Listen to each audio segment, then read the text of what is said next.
I hope it won't be too long. Let me get this up here. Can y'all see? Wait, no, can you see this? No, we're only seeing you. You're not seeing me? Okay. Let's see here. So we're only seeing you, but we're not seeing your shared screen. All right, let's see. Share screen. Can you see it now? Yes. Okay, I can see Alicia and Courtney and me and Norda's name. I'm gonna minimize this though, so we can see the whole thing. And we're going to do slideshow from the beginning. And I'm gonna get to our, oh gosh.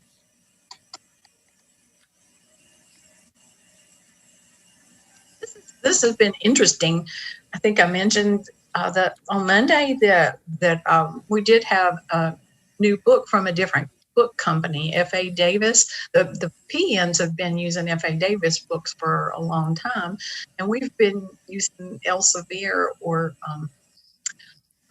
what is it, Prentice Hall, whatever, and so they are the one like a kosher book, and then we had the Elsevier one. They had different; those were two different book companies, but the different levels of the book. But this this Med-Surg book, it did tell me some things that I did not know, and so I'm glad that I read it. And I knew that you did not have this book, but I thought I ought to read it because if they've got new stuff or if it's something that's different that is relevant, then I did change it just a bit.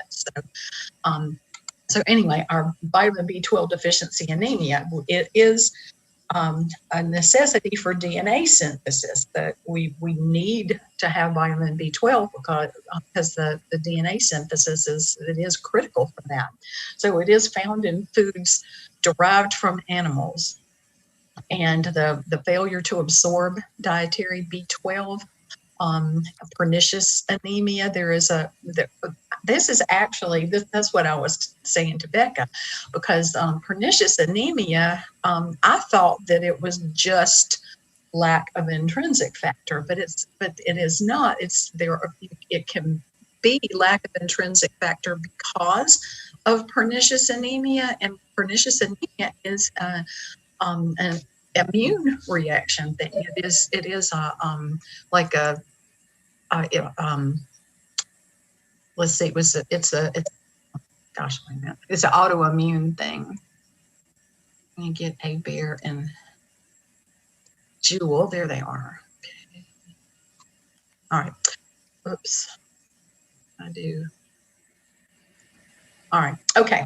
So what it is, so pernicious anemia is autoimmune, but there are other reasons that you would have lack of intrinsic factor. So it is not always pernicious because there's lack of intrinsic factor. So I want to clear that up, because that pernicious anemia is just a part of the lack of intrinsic factor, I guess, groups. And so we've got a lot of other reasons for the lack of intrinsic factor, like surgery and things like that. So it can also result from decreased B12 intake, but that's extremely rare, except for vegetarians and vegans. You have to be really careful about that. And then there's this Schilling test that on your Kaplans and on NCLEX, they keep telling us they keep all these statistics and everything. That's why everything's so strict for Kaplan and for NCLEX with those integrated tests. But they were telling us that we didn't teach the Schilling test, and that everybody needs to know about the Schilling test. Well, whoop-de-doo, okay, there it is. So anyway, I've got it on there. It's a 24-hour urine collection, and it does determine if there's the deficiency of the B12 is because of the lack of intrinsic factor versus other malabsorption disorders. So it could be pernicious anemia. It could be because of stomach surgery or lots of ulceration, gastritis, things like that. Or it could be that there's some reason in in the small intestines that is not being absorbed right. It's not absorbed properly. So anyway, so the deficiency does impair cell division and the maturing of the nucleus of cells. And so the dietary deficiencies of B12 are rare except in the strict vegetarians, like I've already said. Okay, so this is something that I did work with, but I did not see it in our textbooks until I looked at that Davis book. So there is a test for B12 deficiency, and it really does go into all this Krebs cycle and with the metabolism. You don't really have to memorize that, but there is a test for MMA, and it is methylmalonic acid, and it is important in that Krebs cycle to metabolize your food to help it absorb and everything. So Miss Beaver. Yeah. Are you recording this? Good morning. What's that? Good morning. Are you recording this? Are you recording? Oh, I'm recording. I am supposed to record it. Doggone. Okay. I did not do it. Let me get that. Let me stop sharing the screen unless I can see the recording up here. Yeah, I'm sorry. Tell me. Yeah, I'm sorry I did that because I get into. I don't want to do it too early, and then I forget. So, but I didn't forget last time. So anyway, we're talking about the B12, and we have what is on our screen there on our first PowerPoint. And so we've already covered all of that part that I've really just pretty much read to it. But okay, so on the notes page, that MMA, that methylmalonic acid, you don't even have to remember the methylmalonic acid, but when you see MMA, that is a test that is relevant to the B12 deficiency potentially. So and the MMA is important in the Krebs cycle, metabolism, and without the B12, that MMA cannot synthesize neurotransmitters and phospholipids. And if the MMAs are increased, if the MMA level is increased, then it does indicate that there's a lack of B12 in the tissue. It should be a normal level of MMA. MMA goes up when it's not bound to the B12, and so the MMA test that you don't really have to memorize this, but I do want you to just realize that there is a blood test called MMA, and that if that's not normal, if it's too high, then that means there's a deficiency of the B12 because it's not bound together. So anyway, that is a test that's very accurate. It's much more accurate really than a B12 level. So direct B12 level. So anyway, our intrinsic factor is a substance that's secreted by the gastric mucosa lining, and it facilitates the absorption of the B12, and it is supposed to be absorbed in the ileum. So we've got our throat and our esophagus and our stomach and our duodenum and our jejunum, and then the ileum. The ileum, is the last part of your small intestines. So it has to go way down there before you get to the colon. So other B12 malabsorption conditions can be caused by like resection of the stomach or the ileum. If you've had an operation in your ileum where the absorption is supposed to happen and it's damaged by like trauma or some kind of necessary surgery, like a ileostomy or something like that. Maybe ileitis, I guess, and it's not able to absorb right. Chronic gastritis, loss of pancreatic secretions. So, because pancreatic secretions aid in the absorption of like the peptides, the proteins, and the lipids. And then there can be diverticula. We've talked about that, I think, in the elimination unit, where we have those. They're sort of like a bubbling out. It sort of stretches out the colon, especially when people are real constipated, and you use a lot of pressure in trying to use the bathroom, and it sort of bubbles out, sort of like an aneurysm would be in a blood vessel. But sometimes it is hereditary, though. Sometimes people are born with I guess some areas that are weak in the musculature of the colon, and for the peristalsis to move through and all.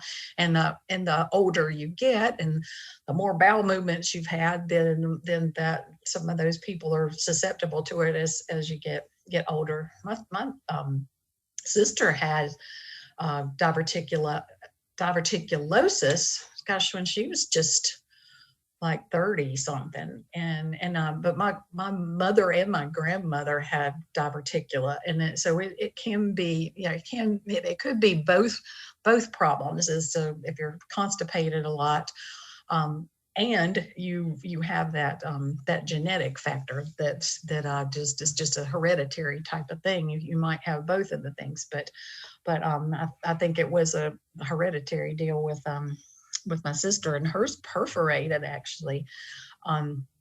It was just a tiny perforation, but she took antibiotics, and she was fine. But you can get peritonitis from that, and that's a dangerous thing too. And those kind of spots are not going to be good absorption areas. So with absorbing water and things like that. Okay, and then you can have, if you have chronic diarrhea for whatever reason, tapeworm, and overgrowth of intestinal bacteria. So like C. diff and things like that. Of course, C. diff is one that we really talk about a lot. So as your body stores are depleted, the B12, the symptoms develop gradually, and you get this smooth, sore, beefy red tongue, and then they call that glossitis, and y'all know that about from the cranial nerves too, the glossopharyngeal and all that. But glossitis means it's inflamed, and then the diarrhea comes up, and that's we talked about iron on Monday, but when you have iron supplements, then that a lot of times that causes constipation. You usually that's a pretty common side effect of having to take iron supplements. But but the let's see. But it's diarrhea more for the B12, and that's not, that it could be lots of different things. So you can say, well, any medication could cause nausea, vomiting, diarrhea. I know Ms. Walker taught you all of that, but anyway, so what ends up happening, though, that's so significant, and it is very different than iron deficiency anemia and folic acid anemia, is that B12 is really important for nerve functioning. So you can have paresthesias, where you have tingling or numbness in your hands or feet, and problems with proprioception, and that's when the sense of position, like where are you in space? If you're standing up, do you feel like you're upside down or right side up or sideways, or that kind of thing?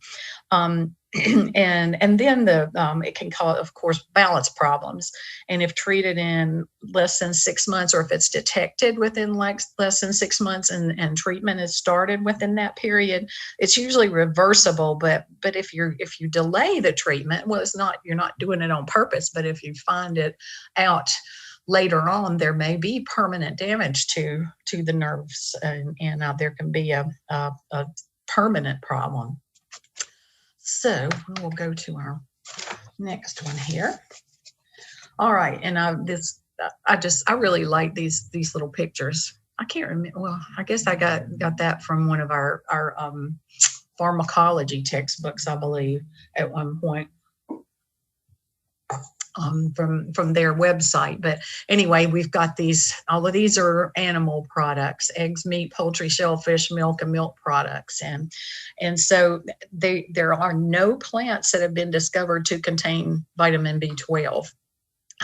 So you have fortified cereals, and it can supplement a vegetarian or vegan diet. So you do pretty much need to have, you have to have supplements to be able to get your B12.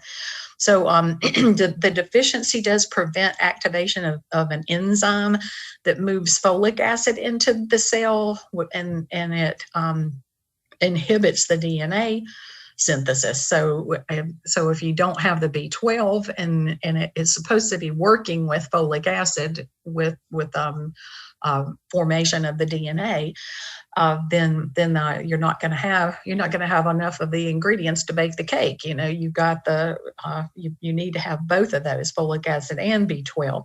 So the abnormal red blood cells, they're enlarged, they're macrocytic cells, and we said microcytic on Monday. And when there's a chronic iron deficiency, those cells become small because there's not enough iron to go into that hemoglobin. The hemoglobin molecule's not big enough because there's not enough iron in it. But in this, it ends up being an enlarged cell, macrocytic, and it can become misshapen, and oval. It's not concave or anything like that, but it's not. Let's see, it does. Wait a minute, I got that wrong.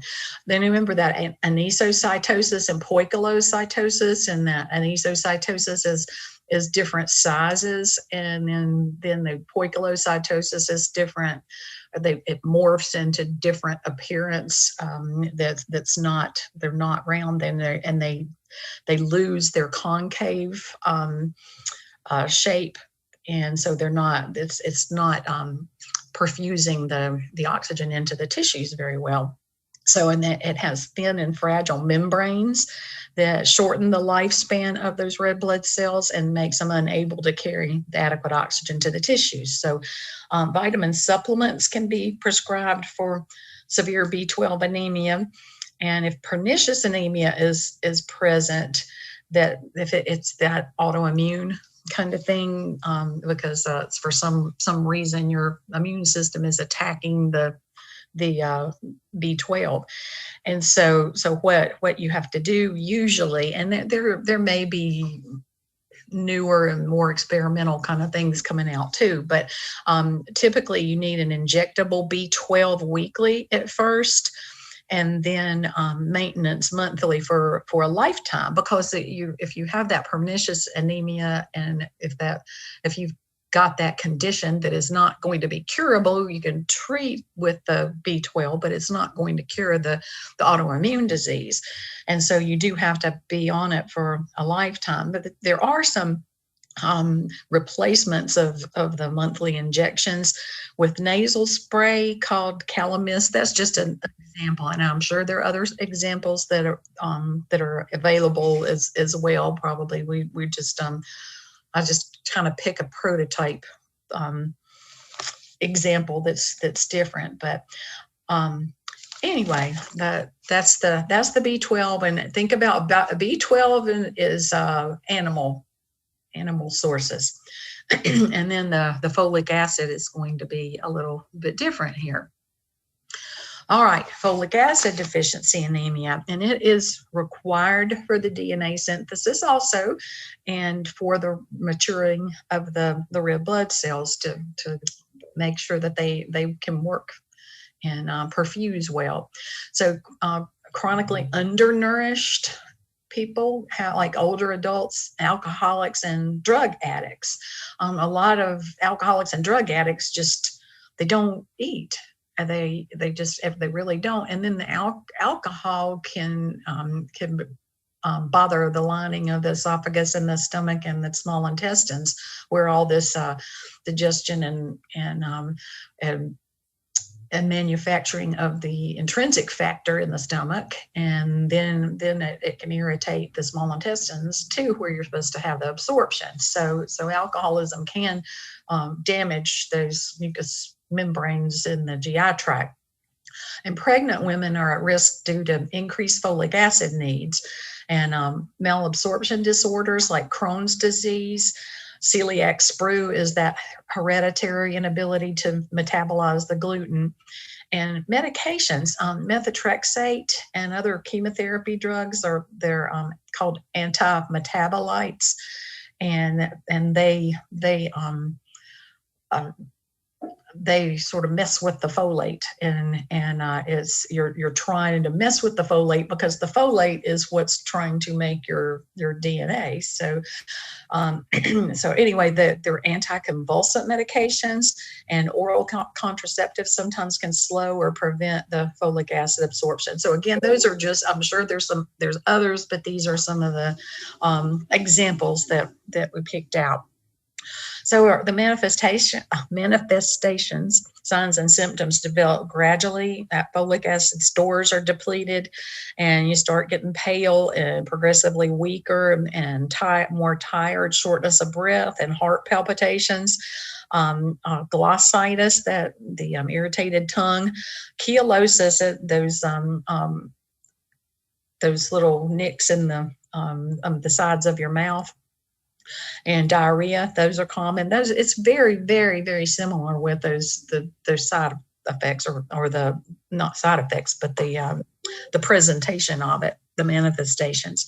So unlike the B12 deficiency anemia, though, this is the biggest things that you need to know about. There are no neurologic symptoms with folic acid deficiency. But with folic acid anemia, the hypoxia can cause central nervous system issues like confusion and disorientation that can be reversible if the deficiency is treated. And our brains need oxygen. It's really because the oxygen's not being perfused into the tissues. And let's see, I'm going to go back on the B12 in a minute after I finish this, but so the hypoxia can cause the central nervous system because of the lack of oxygen. Really, it's sort of you're going through all of these different phases, and it can have you can have it reversible though if the deficiency is treated. If you get your folic acid supplements, then you can treat it, and then you can get that better. And so anyway, our brains definitely need oxygen and water and sugar, right? Glucose. So maternal folic acid deficiency is strongly associated with neural tube defects.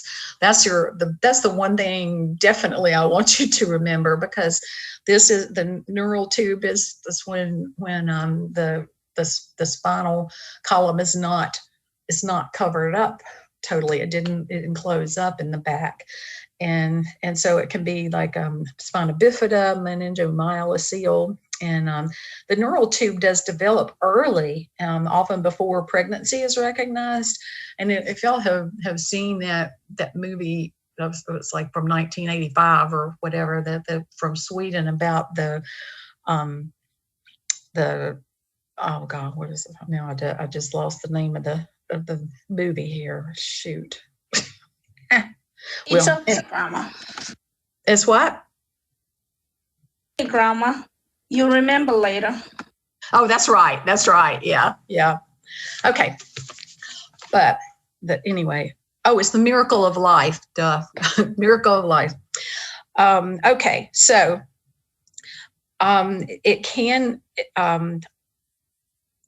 If you don't know that you're pregnant within about the 8 weeks, it's like 8 to 12 weeks. It's for, I don't know exactly the number, because y'all are going to learn this stuff in 113 pretty soon, but it's pretty soon in, like between 2 and 3 months, I think is what that is. But it's really close in, and people, sometimes women don't know that they're even pregnant, or they and they were not eating well. They're taking drugs and alcohol and all this kind of thing. And so that's one of the reasons why the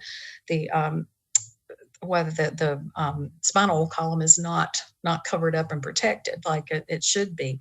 It just doesn't close up at all. And so the neural tube develops early into the pregnancy, often before the pregnancy is recognized. And so it's also, this is another thing I learned from the book from Davis. It says it's also related to facial deformities like the cleft lip and cleft palate. I did not know that, but it really makes sense, because that's another thing where it hasn't formed totally, just like what happened with the spine.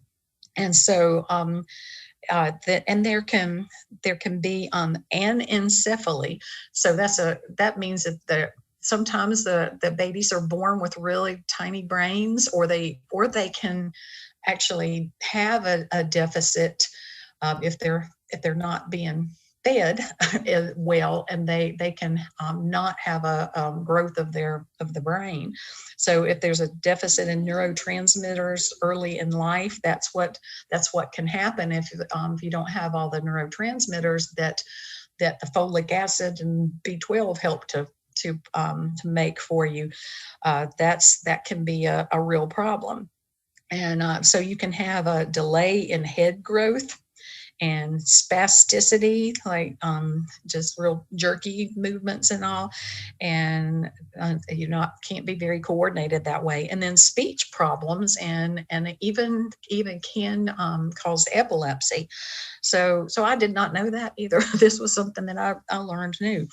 But anyway, folic acid supplements are used for the deficiency, along with the dietary interventions. And I don't want to be discriminatory or whatever, but about that. But you do, if you see one of your patients having like folic acid and maybe some other like B complex supplementation, that does not mean that they're alcoholics, but you can at least know that there could be that possibility that person is an alcoholic, and that may be the reason why they have to take their B12 and or B complex vitamins. And we're not trying to point fingers or anything, but it's just one of those things. So anyway, we got our folic acid sources. Those are such pretty green veggies and all. So green leafy vegetables, and so you get iron in green leafy vegetables too, don't we? But then fruits and cereals are really good, especially the most of our cereals that we see in the grocery store are fortified. And then meats and liver and yeast and dried beans and nuts, and it is absorbed from the intestines. So since the U.S. Fortifies cereal and grains with folic acid, like true folic acid deficiency has really decreased in our country.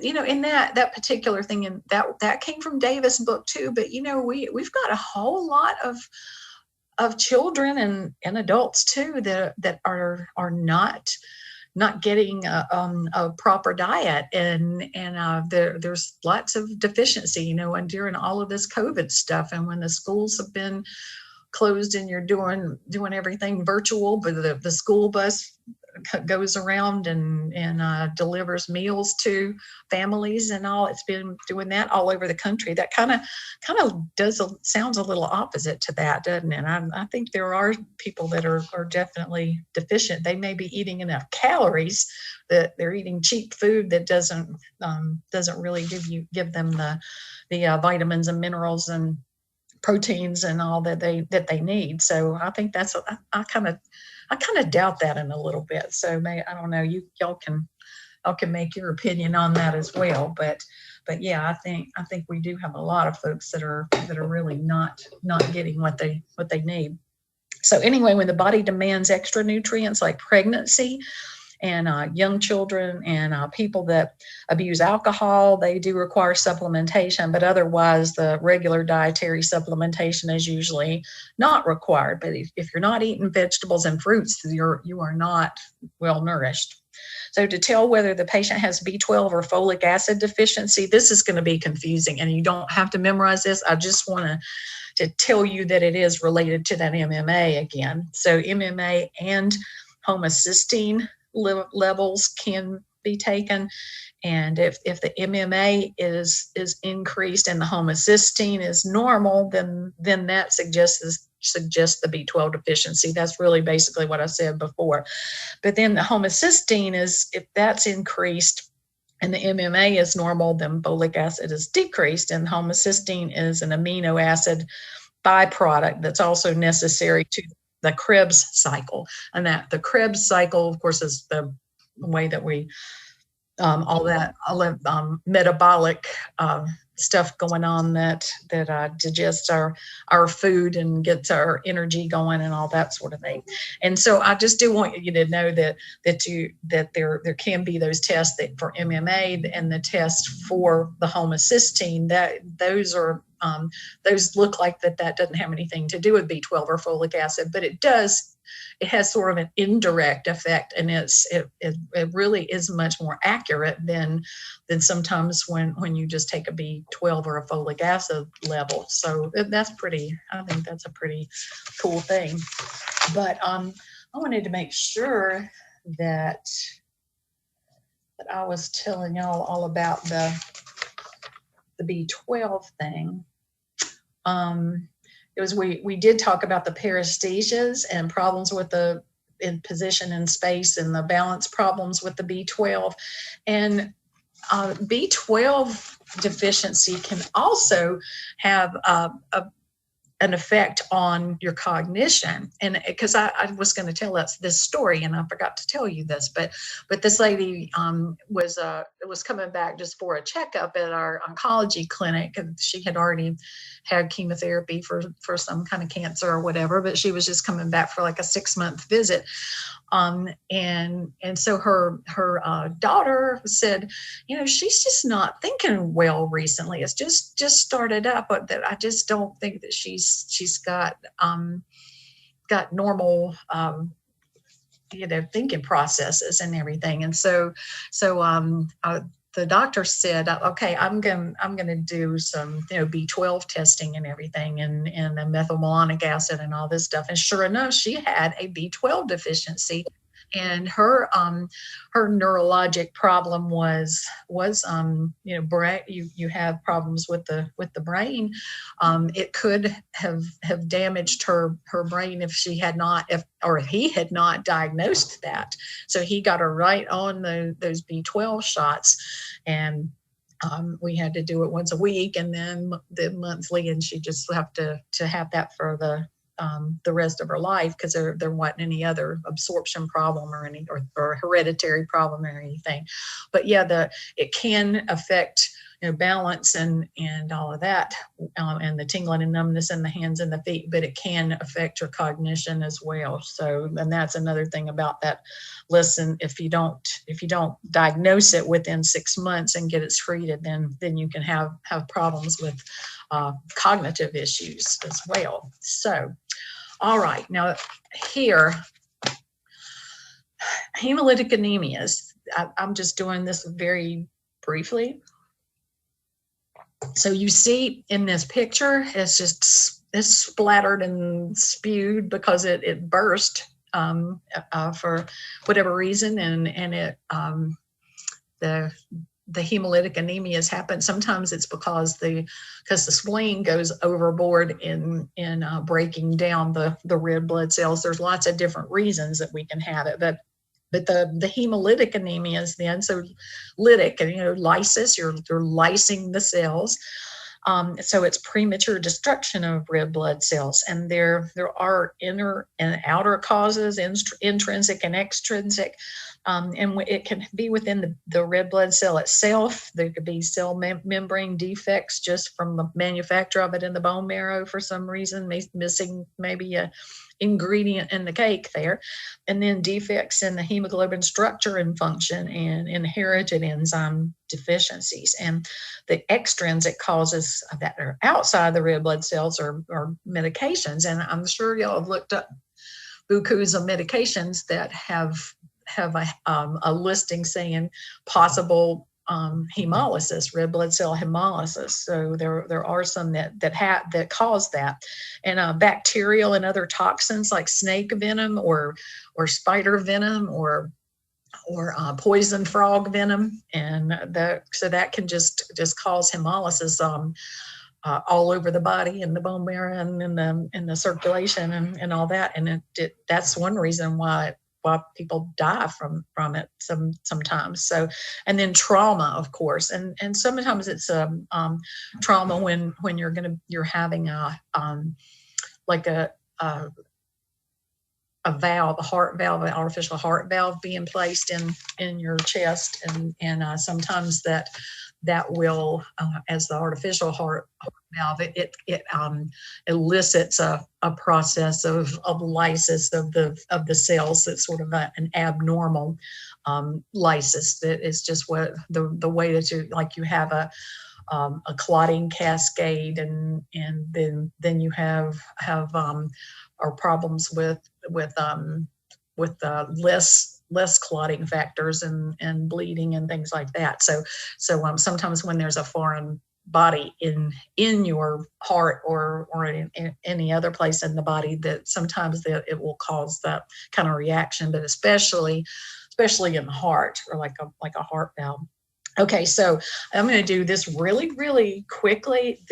I want you to just be familiar that some of these names of these hemolytic anemias, and I put things on the notes page just to summarize a little bit, and this is something that you can just go back to, maybe if you have a patient with this. But I am not testing you on this.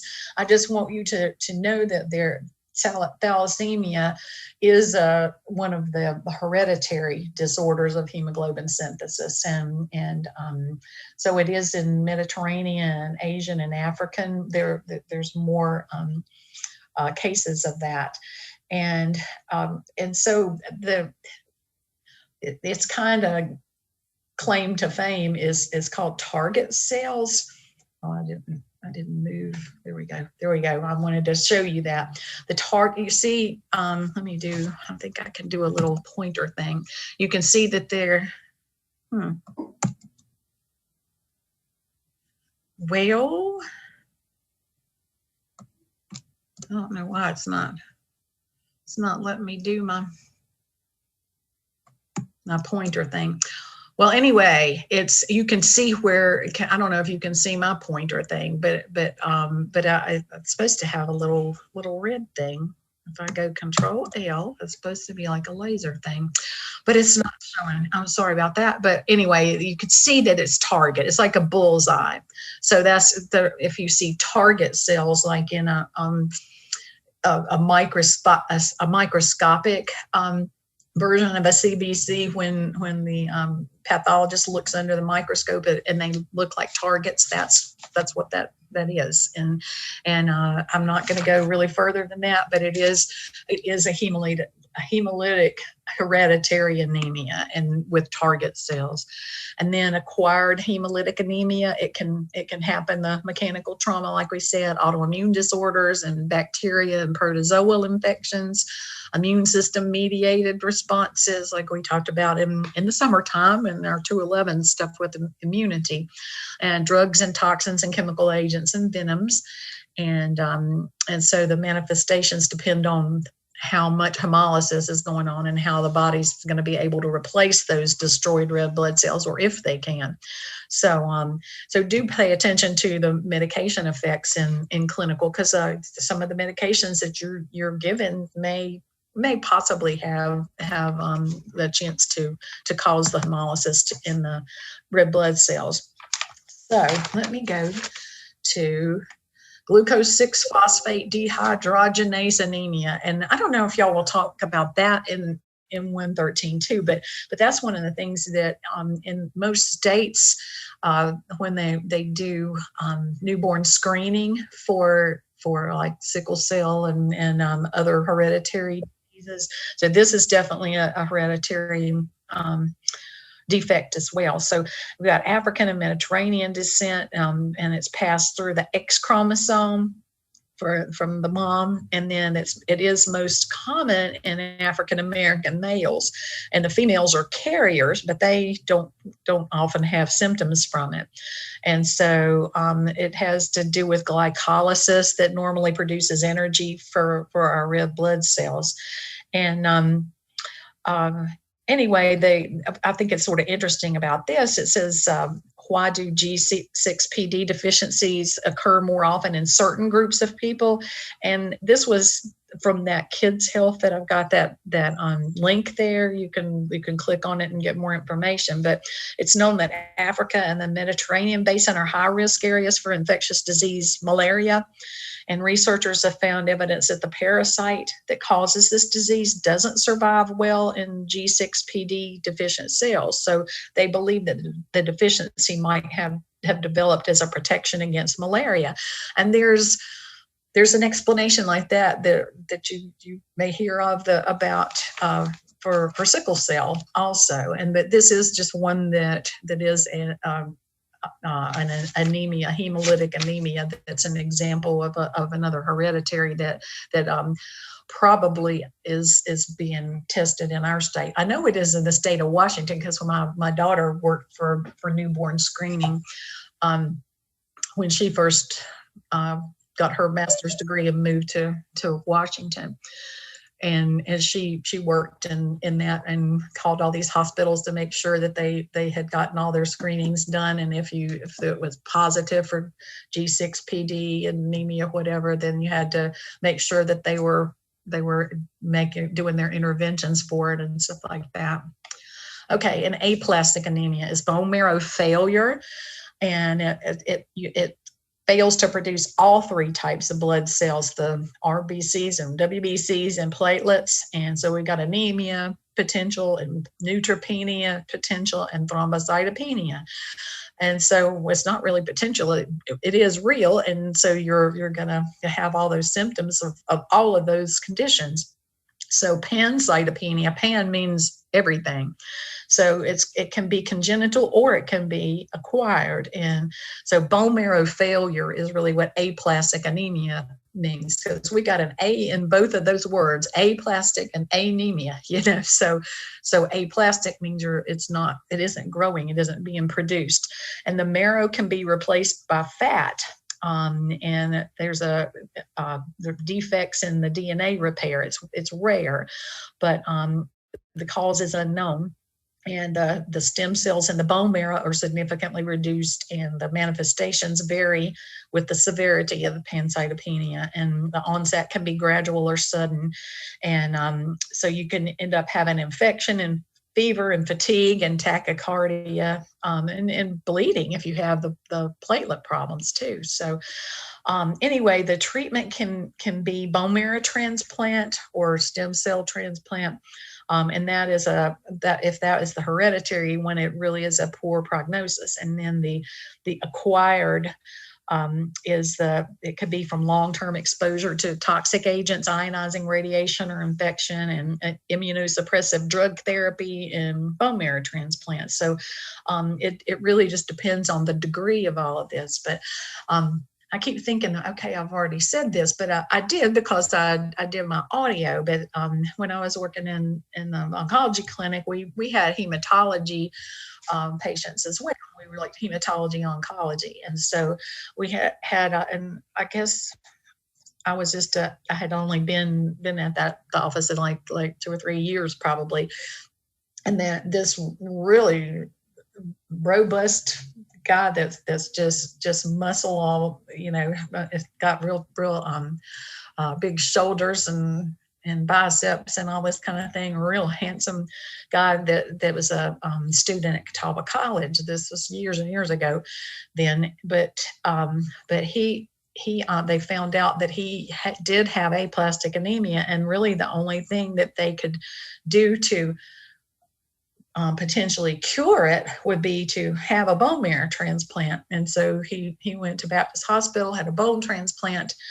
He ended up with an infection. If you have neutropenia, he ended up with an infection and he died. And it was like, oh my gosh, that was the most shocking kind of thing, because we thought we were doing the best thing, but you know, there are risks. There are definitely risks for bone marrow transplants. You're already in trouble with the lack of red blood cells, white blood cells, and platelets, and then you have a bone marrow transplant or a stem cell transplant, and before that, it sort of wipes out all of your bone marrow to give you real heavy chemicals and all, and then so you're really in double trouble with that. And he did, I don't remember what kind of infection it was, but he died. And that was extremely sad. And then, of course, that's a long time ago, and things are a whole lot better now. And there are even let's see, I can't remember which poison it is. Is it cyanide or oh God, I can't think of the other one. But anyway, there are some medications that can treat aplastic anemia, and they use that especially in older people, because bone marrow transplants or stem cell transplants are really, really, really, really difficult for any patient, but especially for older patients. And so it's arsenic. That's the one. It does have arsenic in it, and you would never think that you would be given medication that's with arsenic in it, but yeah, it does work for some people, especially the older group. So our nursing management for red blood cell disorders, we're going to do administration and monitoring of transfusions, and provide for periods of rest, because you're going to be tired if you've got fewer red blood cells than you should be having. And then encourage food with a high iron content, and food with other, like folic acid and B12 as well. And then anemia screening, and cook in the iron skillet. This is, I know when I finished college, I moved to Durham, and I had a job at Duke Hospital, and I went every 2 months to get to donate blood to the Red Cross, and I was going every 2 months for like 3 or 4 times, and at one point they checked my hemoglobin, and it was too low, and so they had they gave me a sheet about what to do to build up your iron stores, and one of the things was, it did say on our Red Cross information sheet, and it said cook in an iron skillet, and the iron skillet does like what I think I mentioned this on Monday, is that there are some shavings in that. If you do like a grilled cheese sandwich, if you make gravy or any of that, there's going to be some iron in that, and it does help. So anyway, I just wanted to mention that. Neonatal anemia, like from blood loss and excessive hemolysis from the blood group incompatibilities, Rh negative mom and Rh positive baby. I'm not testing you on that for real sure, but this is this is a hemolytic issue, and you're going to be learning that in 113 anyway, so I'm not going to go way into that, but that is one way that babies can have the hemolysis, and it can be caused by infection, physiologic anemia of infancy from normal gradual drop in the hemoglobin for the first 6 to 12 weeks of life is what you might be seeing. And there can be jaundice from the hemolysis of the red blood cells. And I think I mentioned that on Monday also, about when it really is a normal thing to break down a lot of the extra red blood cells, but we don't want to break down too many of them. That's the deal. There can be conditions that are things are not breaking down normally or in a normal fashion. So, and anyway, you'll learn about that in 113, and I'm gonna get my stop share right this minute, and it is 10:49. Why don't we take a 10-minute break then, and come back at 11. Let's get a tinkle break or whatever, and get you something to drink or whatever, and we will start with our cellular PowerPoint.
All right, it is 11 o'clock, and I spent my whole break cleaning up the coffee that I spilled on the floor on the desk. I'm like, oh my gosh, clumsy. Well, anyway, so I am going to. I do not know. They're probably not going to be able to see this, but this is something I always play for you all. It's on YouTube. It's called Symphony of Science.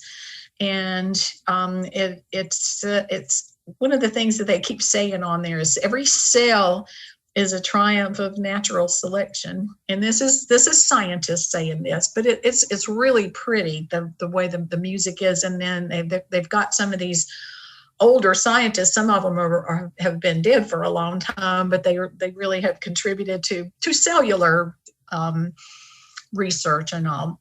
And so, and we are each of us a multitude. We sure are. We got lots of viruses and bacteria that are not our cells. They live in us, and they are not our cells, but they do. Some of them help us, and some of them hurt us. But anyway, let me see if I can. I don't know if this share screen will work, but at least I'll try to do the music part first.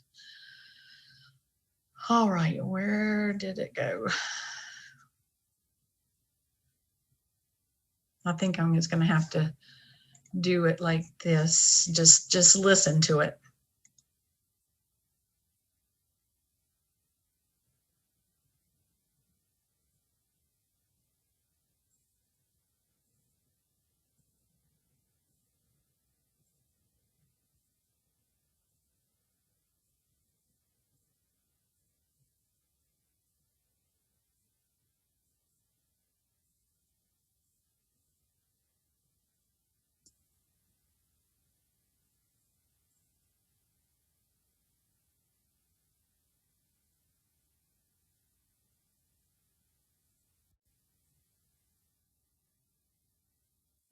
It's Miss Beaver.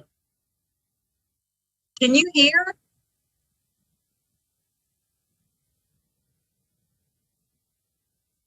So y'all can't hear it? No, ma'am. Let me stop a second. Can y'all hear it? No, ma'am. No. Nobody No. can hear it. It's not really hearing good, huh? Okay, well, on your let me get this off of here then. All right. So let me go on and get my PowerPoint thing up for screen sharing. Y'all see this one?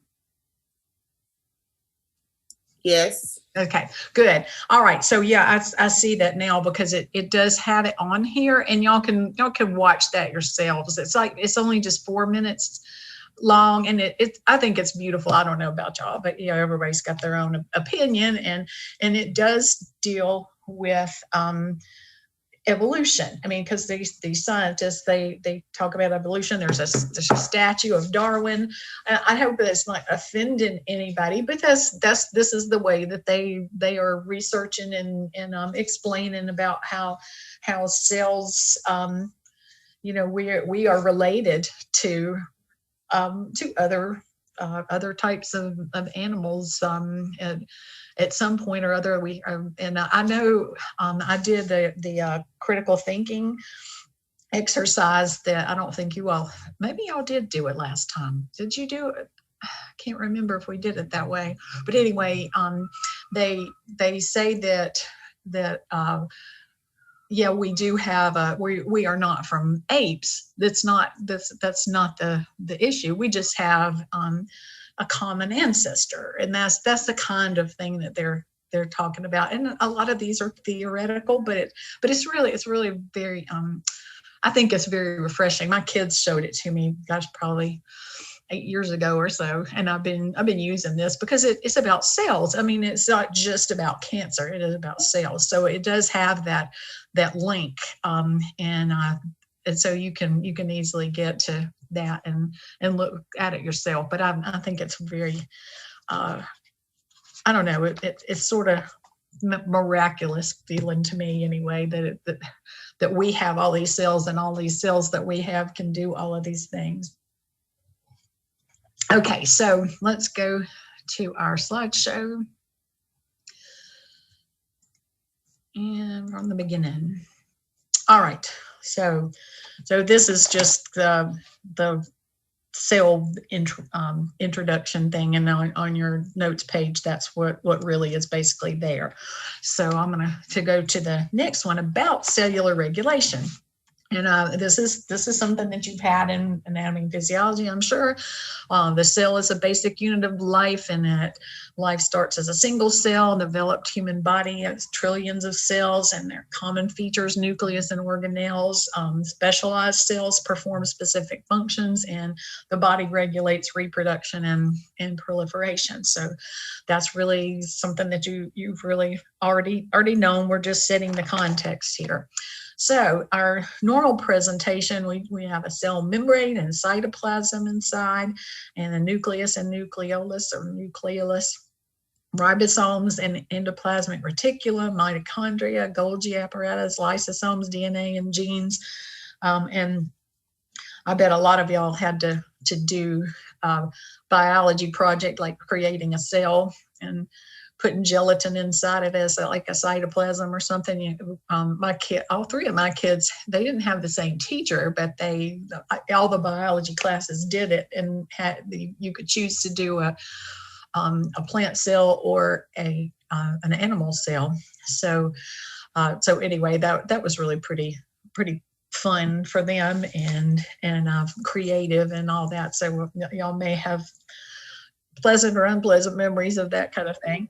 But anyway, so our numbering on the notes page, the protective covering that defines the boundary and everything with the cell membrane. And I'm not going to read to you all of these notes, but I've got what they are. But I'm going to go back down to number 3, which is the nucleus, the brain of the cell. It has a semi-permeable double wall membrane and chromatin bundles. That's what makes the chromosomes. And that they contain DNA, and the DNA contains genes, and those are the instructions for the inherited characteristics. And the nucleolus inside the nucleus makes RNA that forms ribosomes, and then centrosomes aid in cell division. Centrosomes tell the cells to divide, or to start trying to divide. Then on the number 4, the endoplasmic reticulum, or they float in the cytoplasm that's made of RNA. That's the ribosomes, and it produces enzymes and proteins for repair of cells and reproduction. And then go to number 9, which is the DNA and the genes. There's genes in all cells except red blood cells, because they don't have the nucleus anymore. And then the nucleotide sequences, the AGTC, adenine, guanine, and thymine, and cytosine. I hope I got that right. And that's the instructions for the cell function. And the human genome is right within that, the DNA. And so the human genome, the complete inheritance of the individual. And it blows my mind that you've got, every cell has 6 feet of DNA with 23 pairs of chromosomes. So we know that, but you're going to have autosomes, which are regular chromosomes, and it's the same for males and the females. But the 23rd pair is the sex chromosome. So you'd have, you'd have XY or XX, and so that's the different one. So that you're going to have the autosomes and then the sex chromosomes. So that's just a little review here. I love these colors on here. I hope it looks good with yours. I have a newer computer, because mine was really getting messed up, and the IT guy let me use one of these. This is those thinking pads like we have at school, but it really does look beautiful with the color, because it's much newer.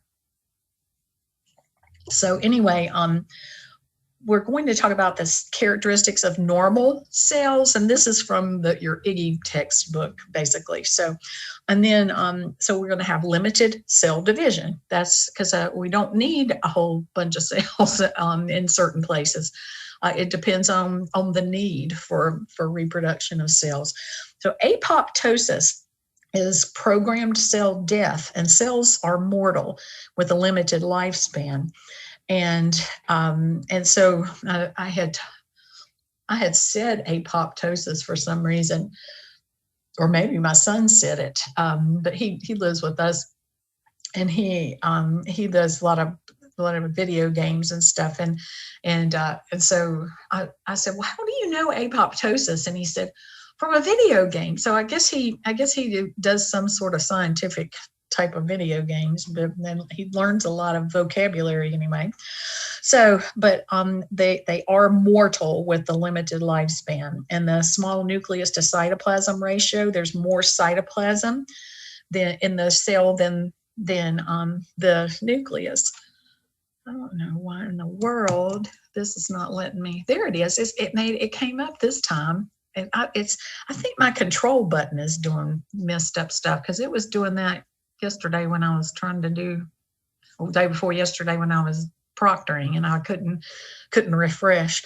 Anyway, so these are all these things that we've got the nucleus and nucleolus and all those other things, and but we do have more cytoplasm than we do nucleus. You see that? So the specific differentiated functions, that means every cell is going to have a specific purpose, and there is tight adherence to the neighboring cells. It's called fibronectin, and it tightly and closely keeps the cells together, except for blood cells. And so we're going to have to, like red blood cells, white blood cells, platelets. So they don't stick together. They travel together through the bloodstream and sometimes tissues too. So they're non-migratory, except again for the blood cells, and it's well regulated and orderly growth according to all these chemical signals if everything's normal. Then contact inhibition is like, don't get too close to my bubble. Have you ever had somebody that it just feels creepy when they come up to you real close and just get right in your face, and you just want to go back, and it's like, get out of my bubble. So there is no mitosis if the cell is surrounded and touched by other cells, and so there's no room. So euploidy, EU means, like, you probably use the word euphoria, or wasn't it a group called the Eurythmics or something like that? But that means easy or good, EU, and the opposite is DYS. Y'all have heard DYS a lot of times. So euploidy means that it's a good arrangement of the chromosomes. So we got the normal 23 pairs of the chromosomes, 46 chromosomes total, 23 from the dad and 23 from the mom. So we got the 22 pairs of autosomes and 2 sex chromosomes, and the autosomes are all chromosomes that are not involved in sex determination. So the 22 pairs are really just alike. They're not the sex ones. So we do have some tissues in our body that do divide throughout the lifespan pretty quickly, and it's a lot of that. Like if it's a bone or muscle or something like that, you really don't have a whole lot of extra cell division unless there's some injury or if it sort of wears out. And so anyway, that's let's see, like hair and fingernails and skin and our bone marrow cells that are dividing in that area too. So GI tract is susceptible to having issues. We'll talk about those kind of things a little bit later with the cancer. But anyway, dividing through the lifespan, it does have a significance, and we'll remember that later on. Okay, so our cell cycle, the human cells divided two ways: the mitosis and the meiosis. And the mitosis is making new cells in the tissues. They're called somatic cells. And then the meiosis is reduction, division in the sex cells of the testes and the ovaries to form the sperm and oocytes with the genetic material reduced in half, the 23 chromosomes. And it allows the diversity in the human population when eggs and sperm cells combine to make a set of 46 chromosomes. So that's the meiosis part. And cyclins, it's also, you can also call it oncogenes. In normal cell division, oncogenes are called cyclins. So it's the same thing, but cyclins ensure that cell cycles progress in the correct order, and it'll stop the process of the cell division if there are any errors occurring in that process. And it really is like a spell check on the computer. So it's like that AGTC thing, if it's in the wrong order, or if there's some chromosomes that have switched over, and like half of one and half of another, and trade, like you're trading your lunch at school or something. But that's that's what your cyclins and all are supposed to be looking at, is like the spell check on the computer, and that if it's not right, then it is flagged for destruction. So, and if these checks and balances fail, the rapid proliferation of the immature cells can occur, and it can result in cancer, the malignancy. And normal cell division is a balance between cyclins that do promote division, and then the suppressor genes. Suppress means you're holding it back. That limits the cell division for developing normal tissue, or replacing lost or damaged normal tissues to meet the body's needs. So differentiation is the process in which the cells are prepared over many cell cycles to perform specific functions in the body, like nerve and muscle and skin and organs. So differentiation means that's when the cells learn what they're supposed to do and follow through with that. Okay, so here is an embryonic cell. The early embryonic cells, you can see that, okay, you got some on the outside. These look sort of orderly, but they're not exactly the same shape, and they're not exactly the same size, even here in this outer area. And of course, this is a diagram, but these are squished, and the ones on the outside are sort of squished too. And so this is a way that there was really only one resource that I have used since I've been working, since 2007, I guess. We've had multiple books to look at with this, and I think this is a really great way to explain cellular activity. So this is early embryonic cells. That's the first cells that a person has. And it's just after fertilization and before implantation. And what's happening here is just rapid and continuous cell division. And it takes 2 to 8 hours to divide for the first 8 days. And they do not respond to signals for apoptosis, because all they can do is, all that they have been signaled to do is to divide, and they have some way of ignoring the apoptosis message. So then it's anaplastic morphology. You know what morphing means? That you change the way you look, the appearance and all. But yeah, morphology. It's supposed to be they're only small and rounded, and they don't have any functional identity. They don't know what they're supposed to do except to just divide. That's all there is. And So you call those cells undifferentiated because they don't know what they're supposed to do except to divide. And so they have a large nucleus to cytoplasm ratio. Look at those, how much those nuclei take up in the cell. So those are very, very large nuclei. And so there is more nucleus and cytoplasm inside that cell or those cells, and there are no differentiated functions. All the cells are totally identical, and they're not yet committed to any particular function in the body. So all they know how to do is to divide.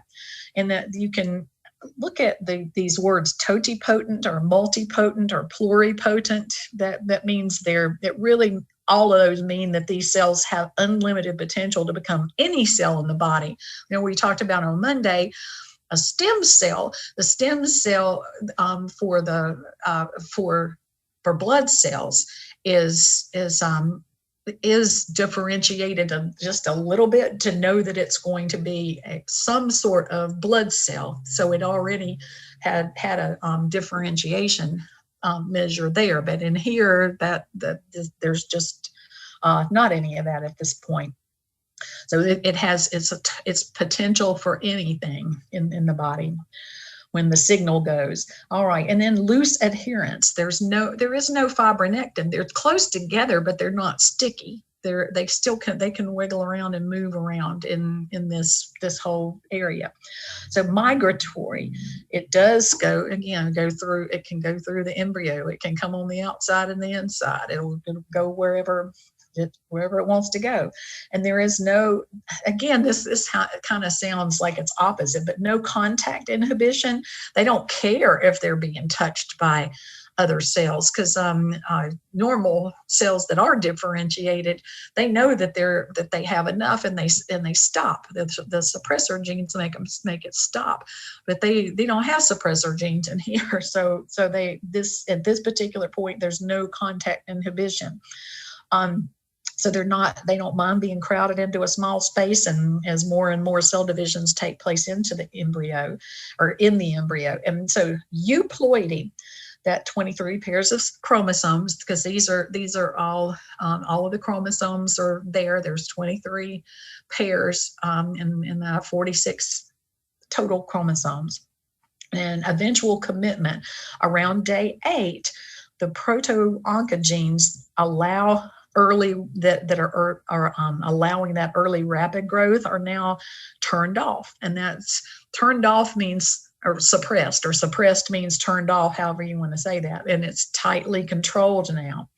And then other genes are expressed or turned on to determine the specific structure and function of committed differentiated cells. It just starts to just explode. And then that Miracle of Life video clip on the embryonic cell division. I'm gonna see if I can get this. And yes, can you see this that I have up that says Miracle of Life, and it has the link down there? Can y'all see it? Yes.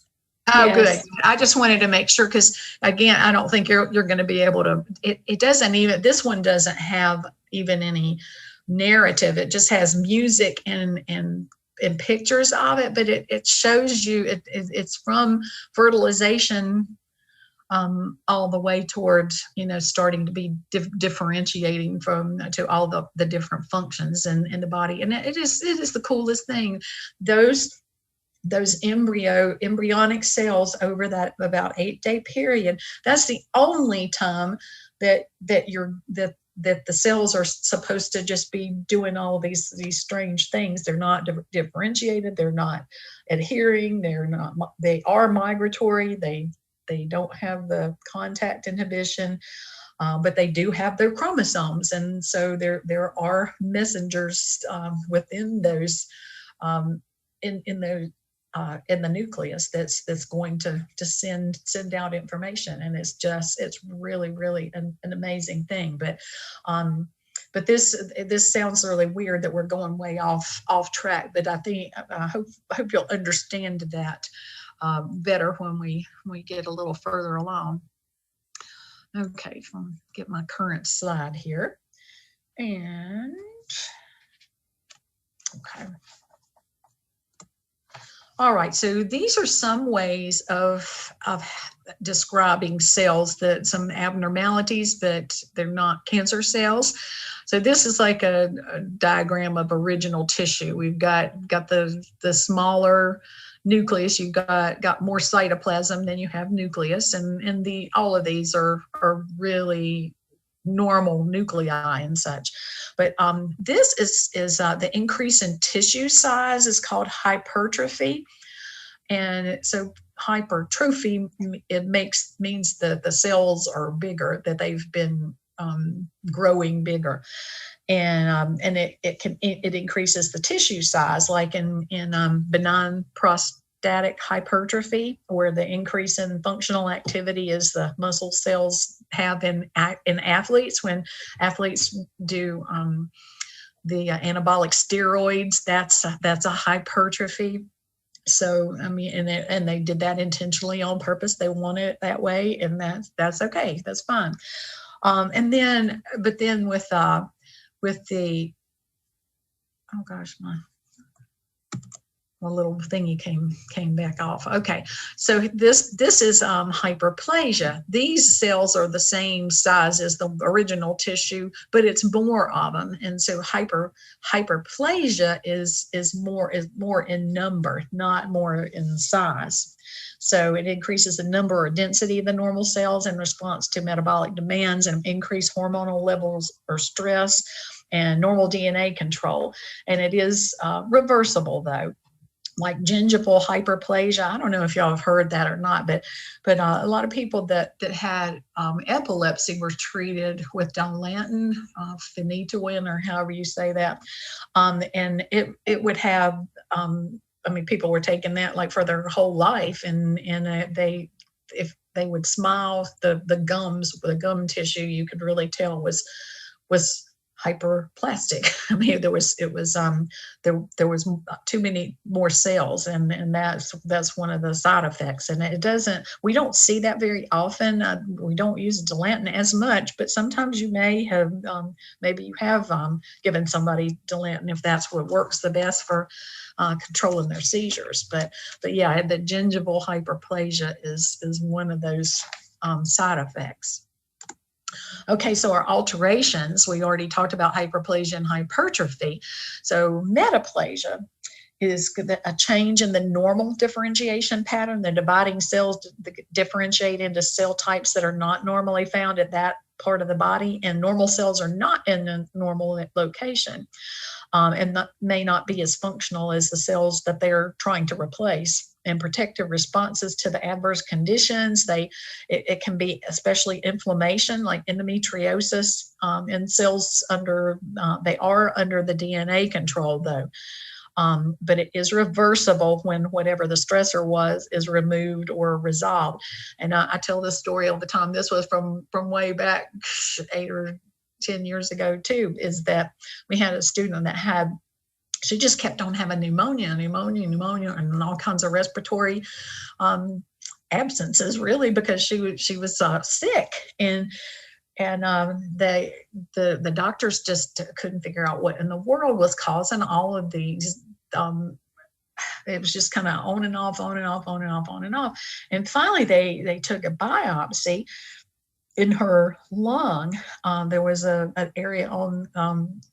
It wasn't like exactly a tumor, but it was something abnormal in there. And they did take a biopsy of it, and it was endometriosis. And you can have endometriosis anywhere in your body if you're a woman, anyway, but that's a menstruating woman. And what was happening with her is that, yeah, her endometrial cells were going on the cycle, and she'd have her period, but the endometrial cells in her lungs were going along with that cycle too, and it was causing lots of pain and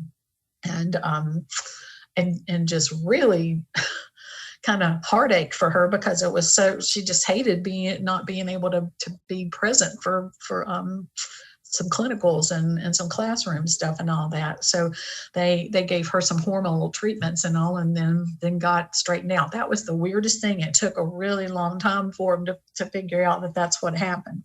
So anyway, next one is neoplasia. So neo means new, and it's new or continued cell growth, and it's not needed for normal development or repair or replacement of the damaged tissue. It's just there.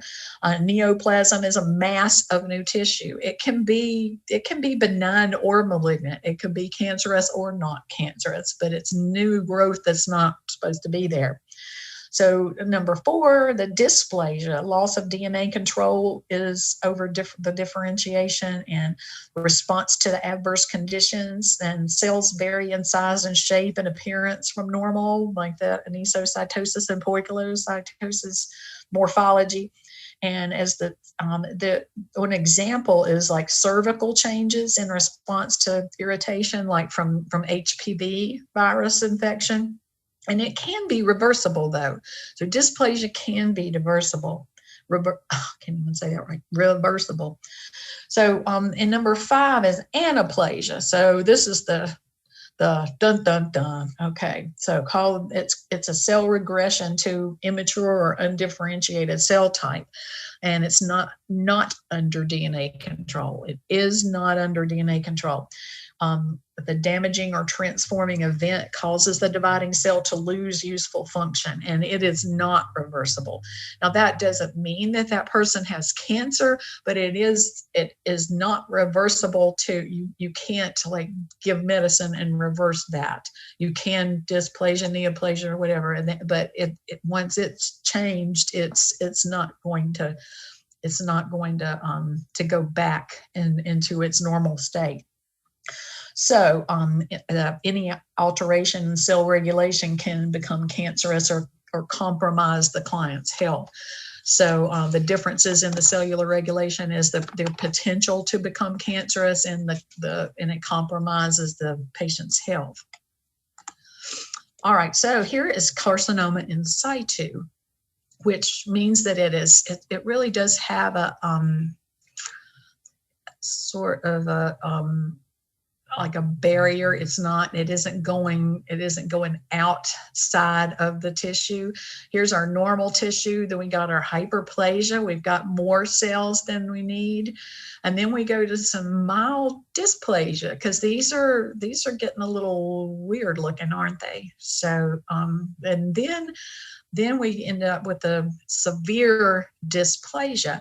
And we usually talk about carcinoma in situ more about with breast cancers, and that they are encapsulated.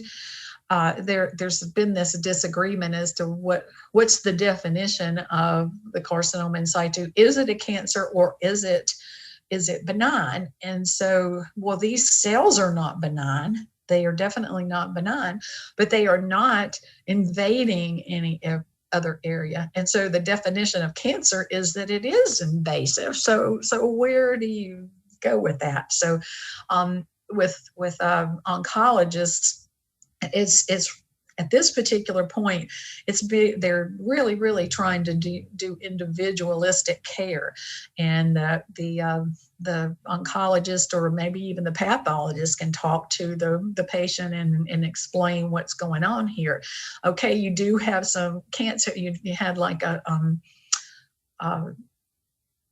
they pull out some of the aspiration of from that the little area of nodule, and yeah, you have some cells that are like this, but they have not. There's not any indication that that the cow's gotten out of the barn yet, though, except when you pulled it out of in the syringe.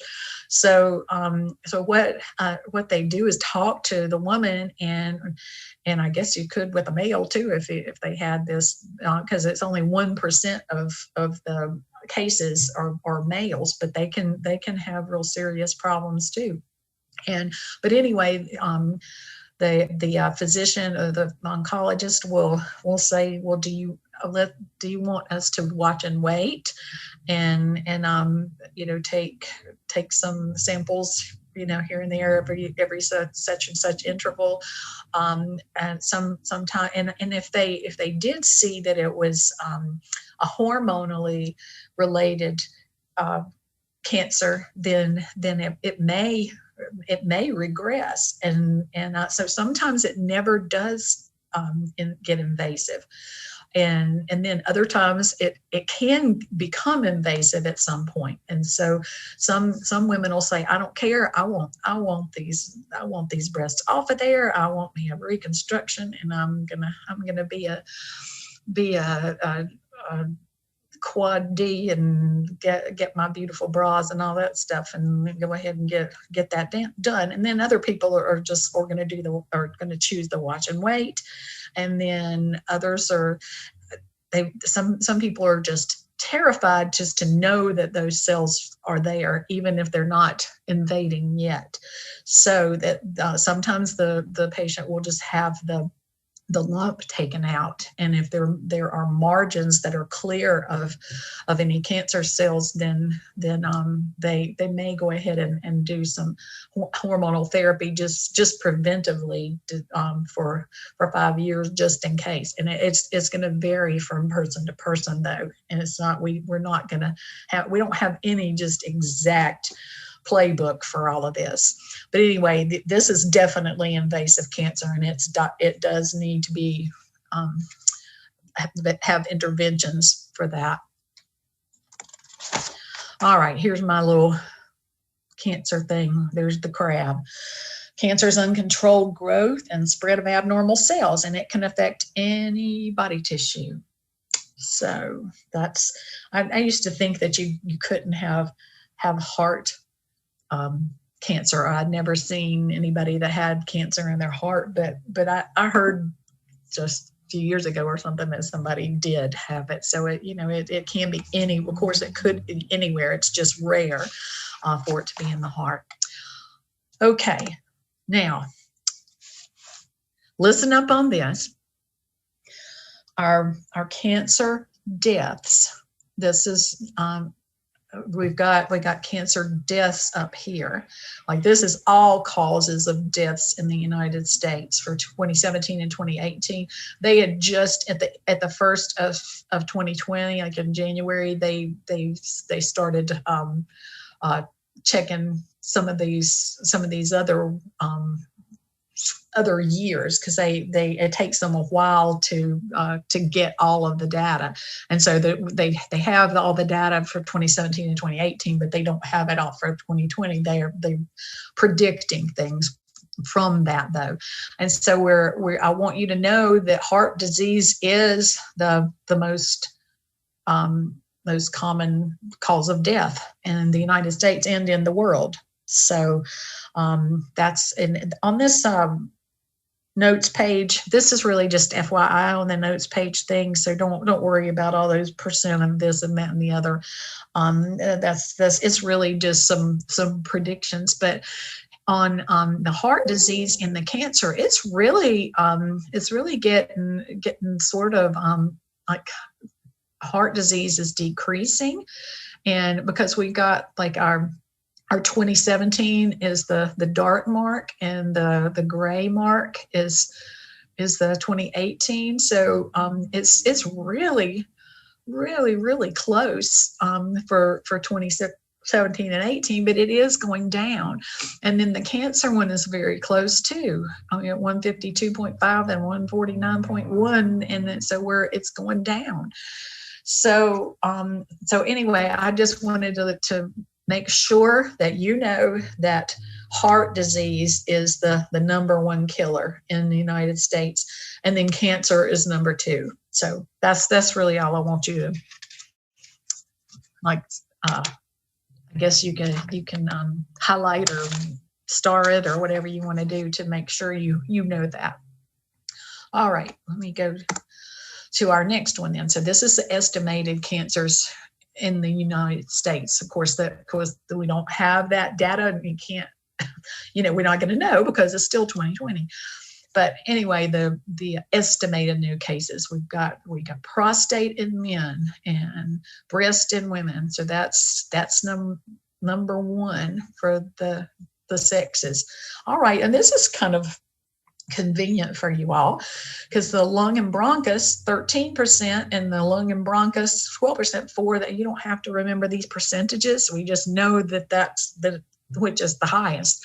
Colon and rectum it's the same thing. So what I do want you to do now, and I want you to know the top cancer diagnoses for new cancer cases in the U.S. for the men and women in order. So if I ask you a question, what's the estimated cancer cases for males and females, and put the three top ones for the males and the females. Well, number 2 and number 3 are the same for the males and the females. So you got that. That should be a lot easier than you might have thought. So lung and bronchus and colon and rectum, you're going to need do 2 and 3. And so then here are our hormonal cancers.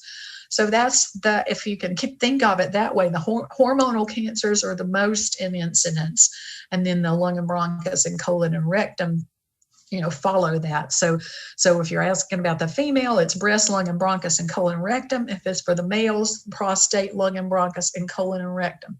Okay, I do want to have a little bit of explanation here at the bottom of the page. It excludes basal cell and squamous cell skin cancers and in situ carcinomas, except the urinary bladder.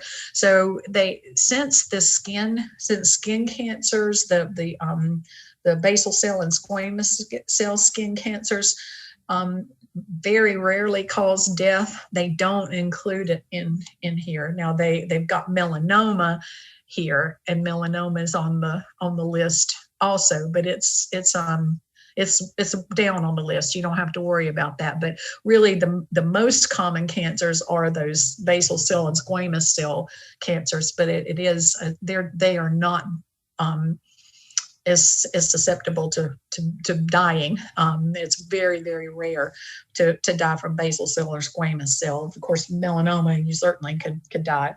So anyway, I wanted to mention that African American men are more likely to develop prostate cancer than any other ethnic group, but their Caribbean men of African ancestry, though, are in that same category also. And they also tend to be younger when the cancer develops. And prostate cancer has been going down, though, in African American men, but there's still more, though. And white women are slightly more likely to develop breast cancer than African American women.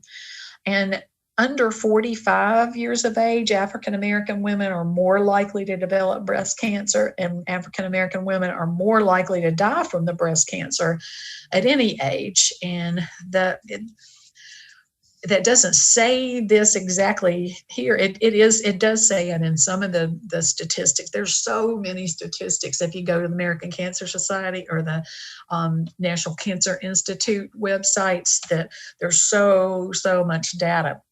But they're still seeing that African American men and women are having more problems with that, and it may be some heredity, but it may be some access to healthcare issues. So that's one of the things we have to consider.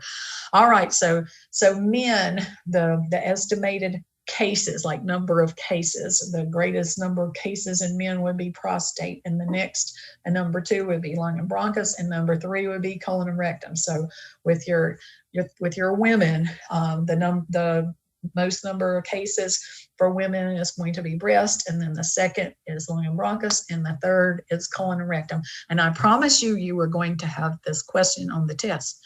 So you can certainly go to it with that. All right, so it's estimated cancer deaths in the U.S. in 2020. So we kind of had a flip here, didn't we? And so lung and bronchus is still, even though people have really cut down on smoking cigarettes, it's still the top cancer deaths, and it's not always cancer because of smoking, because the adenocarcinoma of the lung is not necessarily related to smoking, but small cell and large cell and stuff like that. We'll get to that in 211. But anyway, so our top cancer death is going to be lung and bronchus for the man and the woman. And then it flips for our endocrine, the breast cancer and the prostate cancer.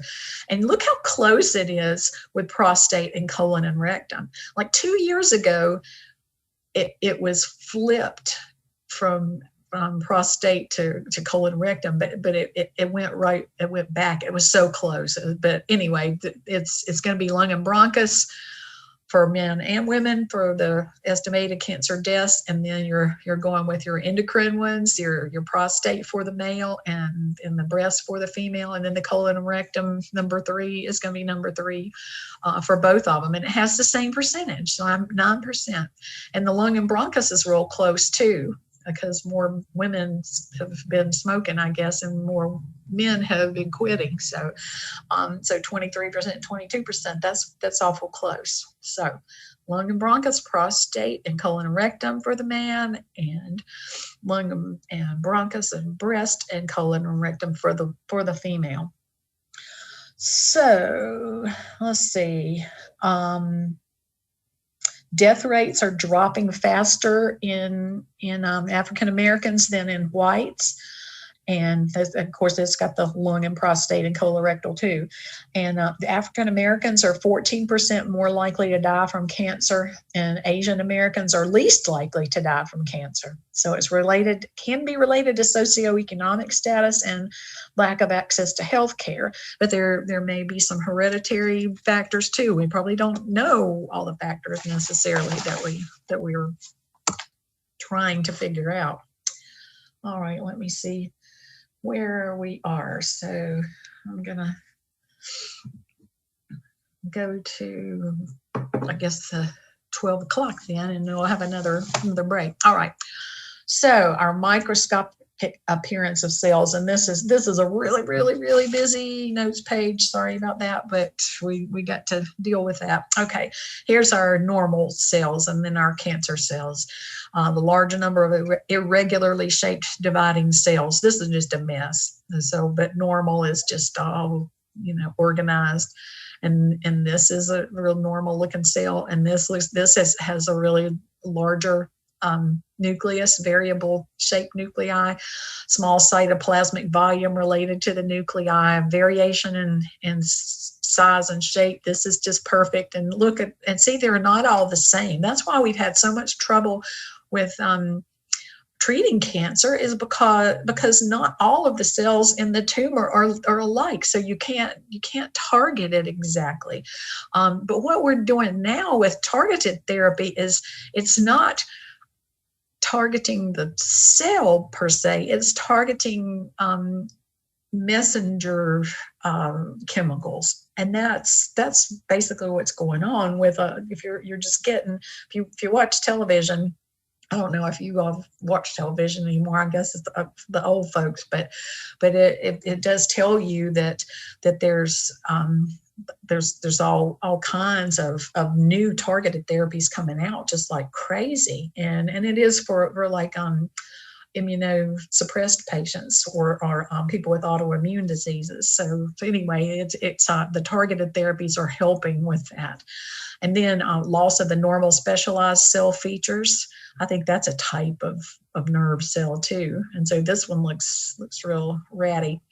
And then here, this is the chaos, disorganized arrangement of the cells and the poorly defined tumor boundaries. So that's just nasty. I am going to close my blind right quick because I'm about to burn up.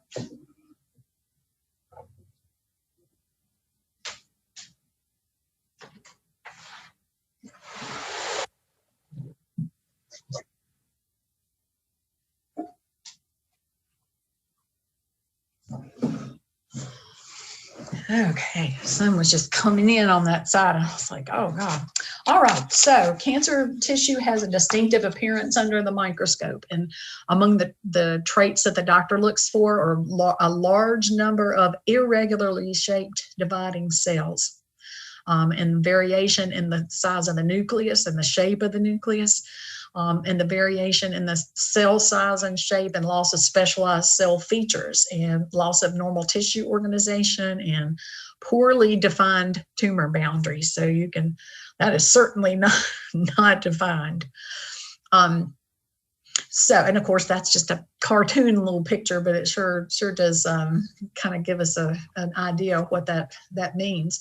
And then we're comparing benign and malignant neoplasms. So, like new growths, is it going to be malignant or is it not? So, benign tumor cells, it's continuous or inappropriate cell growth. It's in the wrong place at the wrong time, like moles, fibroids, polyps, endometriosis, lipomas. And it does have a specific morphology. It's supposed to, it has its size and shape, like it looks like the parent cells. And the small nucleus to cytoplasm ratio, like normal cells. Specific differentiated functions like the parent cells, like endometriosis cells do respond to hormones on a monthly cycle. And adherence, they do have the fibronectin, it is cohesive. And then the key difference is it's not migratory, it's not invasive, but they can have hyperplastic expansion, and that can increase the number of the cells. So if you're increasing the number of the cells, that could still be pressing on some nerves or muscles or critical parts of the body that you need to have some space. And then the orderly growth pattern, the normal growth rate, it has well-defined borders. And the euploidy, there are 23 pairs of chromosomes, and those are normal. Okay, and then the cancer cell characteristics. So that is rapid or continuous cell division. And some types of tissues, or some cells in certain tissues divide faster than others, but they do not respond to signals for apoptosis. They are immortal. They are not going to listen to the apoptosis message whatsoever.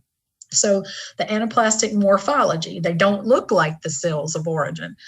Absolutely not. If you look at these little drawings here, they certainly are not. They don't look like the cell of origin. It can be hard to tell what tissue it came from sometimes. It can make it difficult to diagnose the primary source tissue of the cancer. And the pathologist might have to do special stains on a biopsy specimen to determine the cell type if they can't tell by the way it looks. There are some dyes and stains that they can put on the slides that they're looking at, but sometimes it's so abnormal that you can't tell where it came from. You cannot tell at all what the parent cell was. So sometimes somebody has a tumor somewhere in their body, and you don't know whether it started there or whether it started somewhere else in the body and traveled to like the lung or the brain.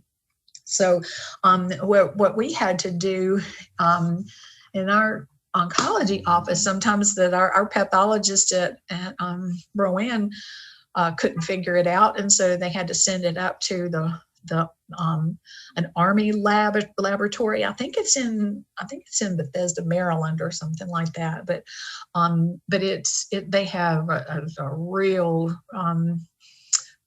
real good technology and lots of other stains and other methods to be able to find out where it did come from. And sometimes they can't even tell you specifically. It might be, they say it's something that came from the GI tract, but we can't tell where.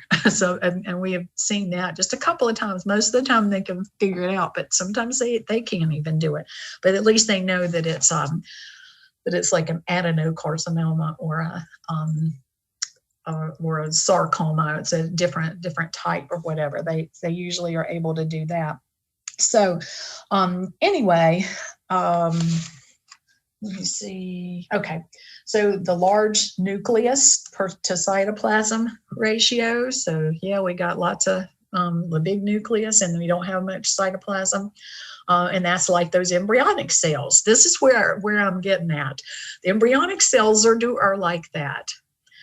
They're not normal except in embryonic cells. It's not normal for it to have that bigger nucleus. Only in embryonic cells, only during those 8 days before implantation or between fertilization and implantation.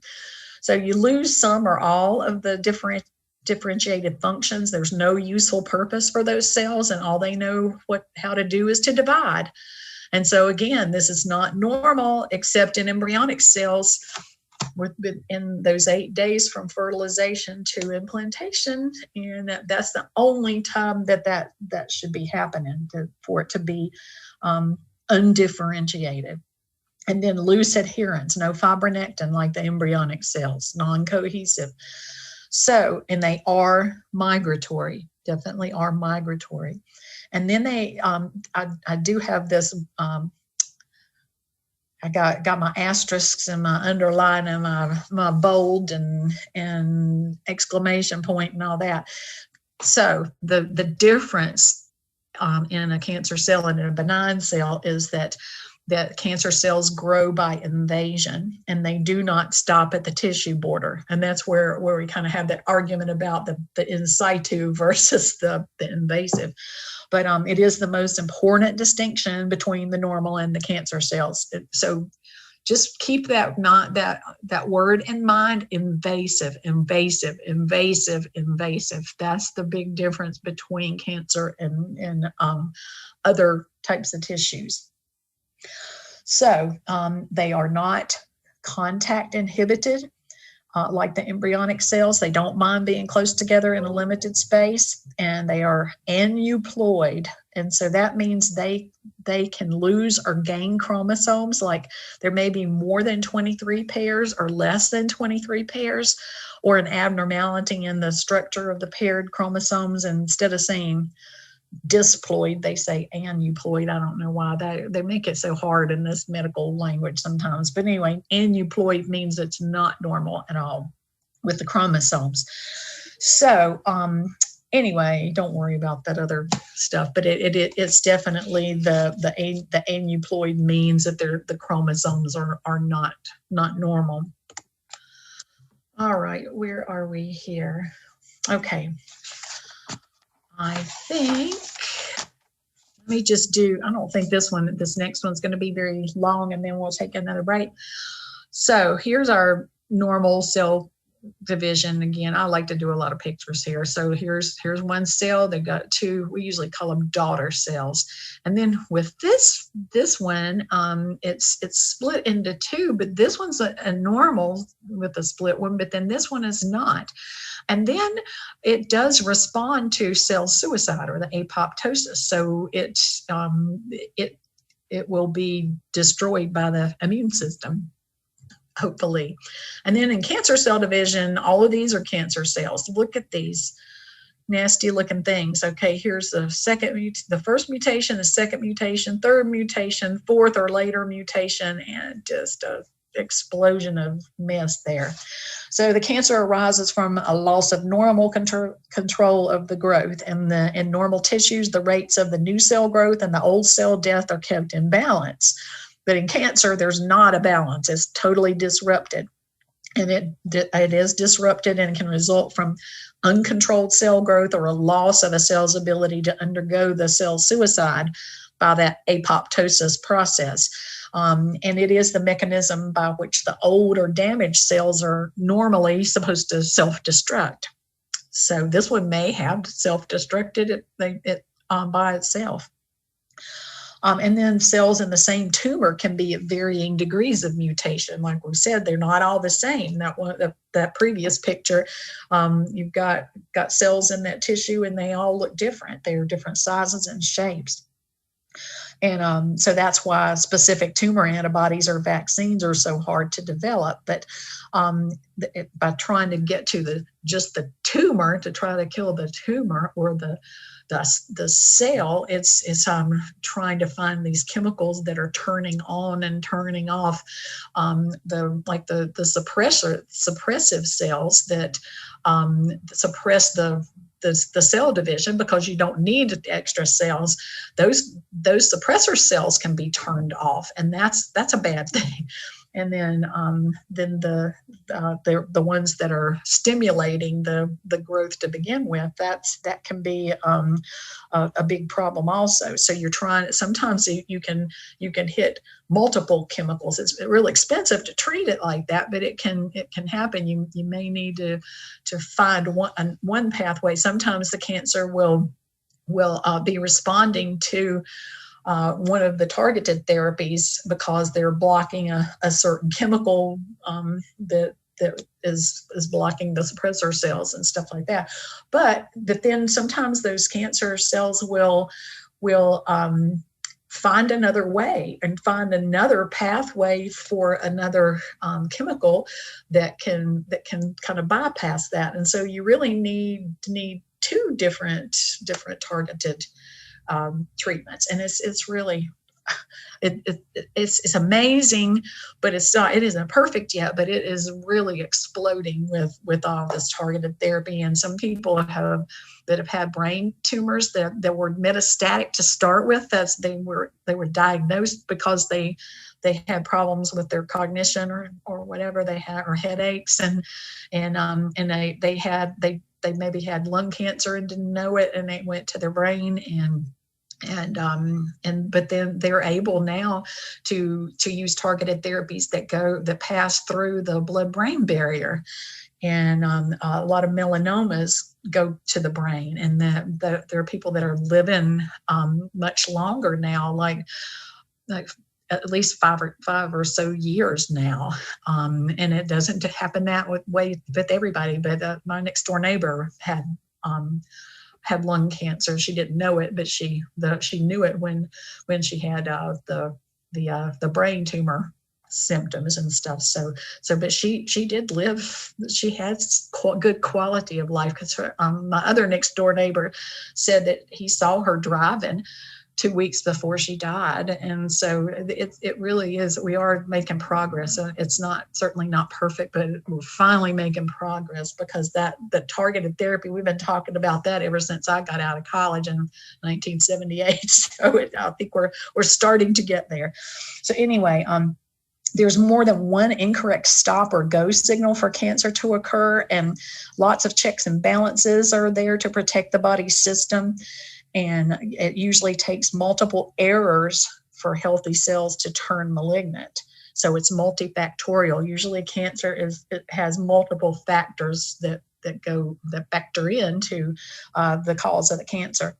So anyway, let me see where we're at, I guess. So let's come back at 12:15, and we'll start back up.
Yes.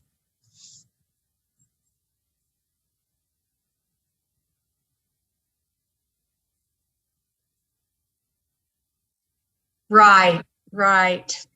And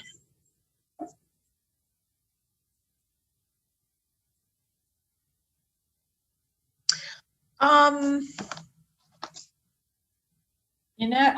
I'm not sure. I think, let me see where I have it at. Um,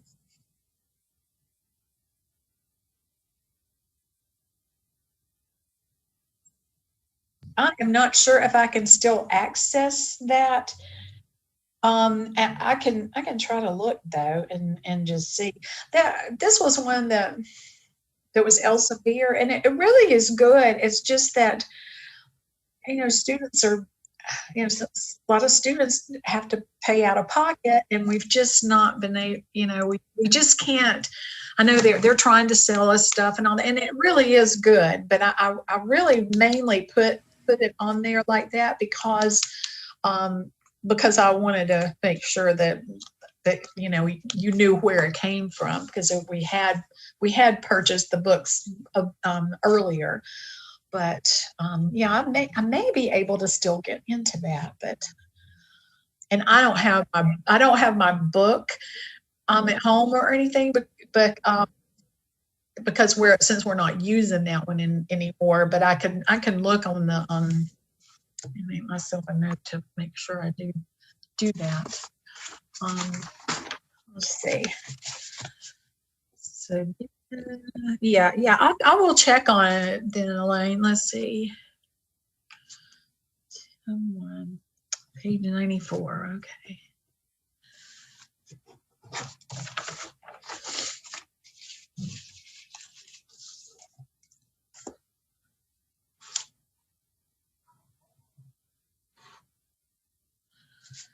I think I'm going to get my share screen back up here. Oh, not that one.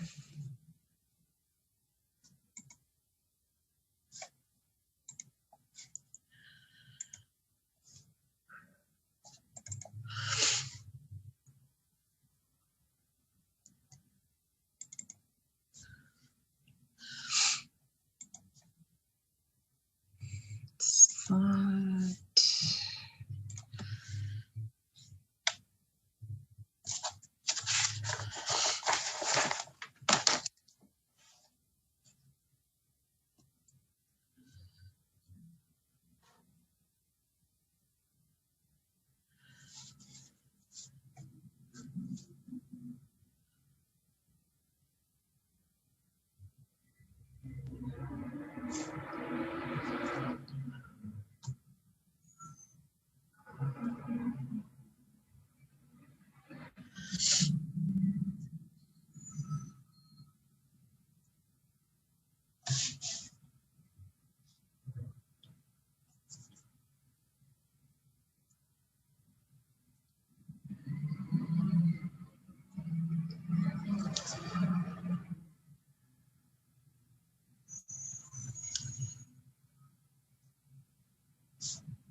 Good grief, I don't know what they're doing out there. Way.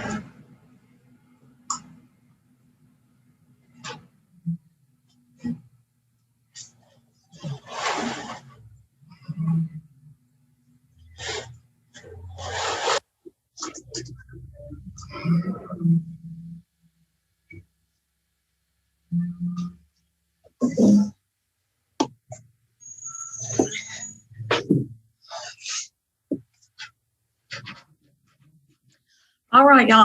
I hope you can hear me because they're making a racket out there. But anyway, we're going to go into the process of the cancer development, and this may be it's probably sort of what we were talking about in Elaine with what the Gibbons thing said, and you have a target cell. and the virus is targeting the cell. Hormones can, radiation can, chemicals can, hereditary factors can, and unknown factors. So that's the initiation process. Then you end up having an altered cell and dysfunction in the differentiation and proliferation, and it goes to a cancer cell. That's very simplistic, but still, then we've got the promotion. This has been initiated, and then the promotion of the proliferation of the mitotic rate of the tissue of origin. They can go faster. And then progression, you can have evidence of the clinical disease at the progression point and evidence of regional spread and metastasis. So anyway, I'm going to explain that with the notes page. It's a busy one too. Initiation, well, that's when you start something, right? It starts. It's an irreversible event, that permanent damage to the cellular DNA where those proto-oncogenes are turned back on to encourage the uncontrolled growth. And that was normal for those embryonic cells. If there may have been damage to genes that were not repaired or had a defective repair, and suppressor genes are turned off. So we want to have that suppression. You want to have that balance between the progression and the suppression. And so the suppressor genes are turned off, and then the genes that should stay quiet are turned on. And you call that, if those genes are turned on to continue to stimulate the abnormal growth, that's called expressed. It is an expressed gene. And then oncogenes, when they are turned on or expressed, they do cause a change from the normal cell to the cancer cell and promote the cell proliferation. So like BRCA1 or BRCA2 in some of the breast cancers, and decreased immune surveillance can allow expression of the oncogenes in times of stress or response to certain carcinogens. And AIDS patients have a greater incidence of Kaposi's sarcoma and non-Hodgkin's lymphoma because it is really, really dependent upon the immune system. And also it is related, especially in older people, when you have melanoma, the issues are that there's problems that they can become metastatic more easily than for younger people because the immune system did not catch it early enough to avoid having it spread. So anyway, the immune system is very important, especially with the Kaposi sarcoma. And Kaposi sarcoma is so y'all haven't had the AIDS unit yet, because you'll have that in summer, won't you? So yeah, so you haven't had that yet, but it's like big dark lesions on the skin, and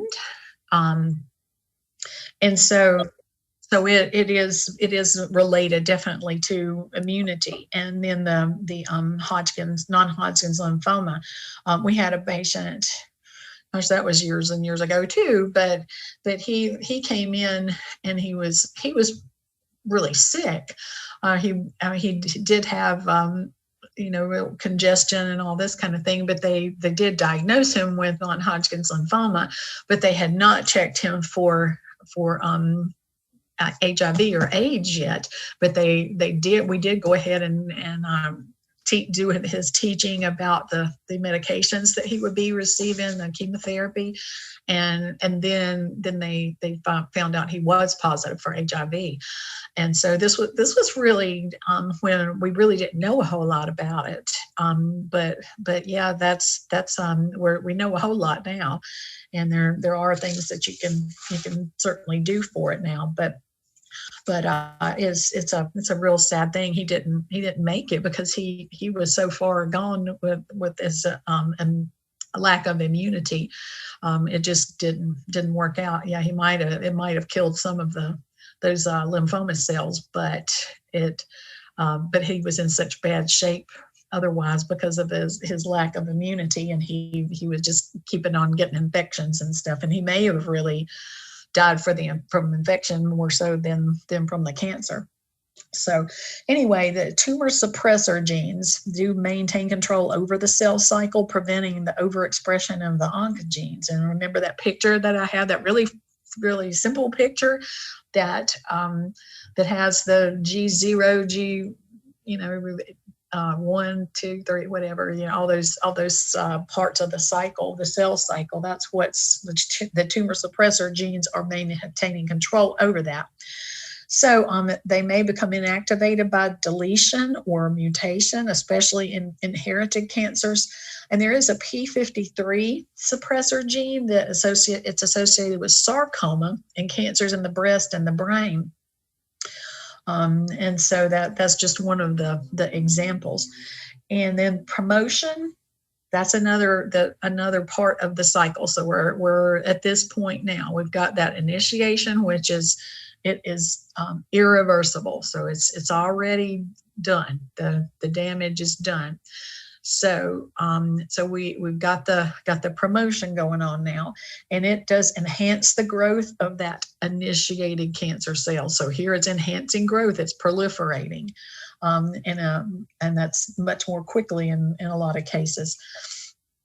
And let's see, and there can be, it says enhanced growth of the initiated cancer cell, and that promoters don't actually cause the cancer by themselves. The initiation has to have happened first.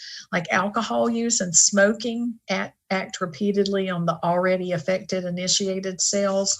And it's really interesting that alcohol and tobacco, they are initiators, but they're weak initiators. But once the initiation does happen, then they are very strong promoters. And so if they continue to have the alcohol and the smoking, it starts to really, really promote. It doesn't mean that the initiation process was not caused by the alcohol or the smoking, especially if you have alcohol and smoking going on at the same time. That means that's more than the sum of the two parts. So there's lots of sticky stuff going on there and it is multifactorial. So what they're going to try to do is act repeatedly on that already affected initiated cell, and it does stimulate the growth and the division of the cells. All right, so to get to progression, the presence of the detectable tumor, that's when you'll know it, because you don't always, you have lots and lots of cells in a one little tumor. But anyway, it has the presence of detectable tumor, ability of the cancer cells to promote their own survival, like they produce ectopic hormone production. So cancer cells can produce ADH, the antidiuretic hormone, and adrenocorticotropic hormone, and insulin, and parathyroid hormone. All of those can be manufactured by some types of cancer cells, or the cancer cells tell the messenger chemicals to go up to the thalamus and the hypothalamus and pituitary glands and all that can participate in production of these hormones. Then sometimes that's what happens. It will turn on a message to go up to the brain to start putting that out. So that's really a weird thing. And so angiogenesis. So angio has to do with blood vessels, and then genesis means creation, right? So we're creating blood vessels. They create their own blood supply, and then they have real permeable blood vessels. They're not strong at all. They're very fragile, and it's easy for people to bleed to death sometimes because of that fragility of those new blood cells that are not very strong.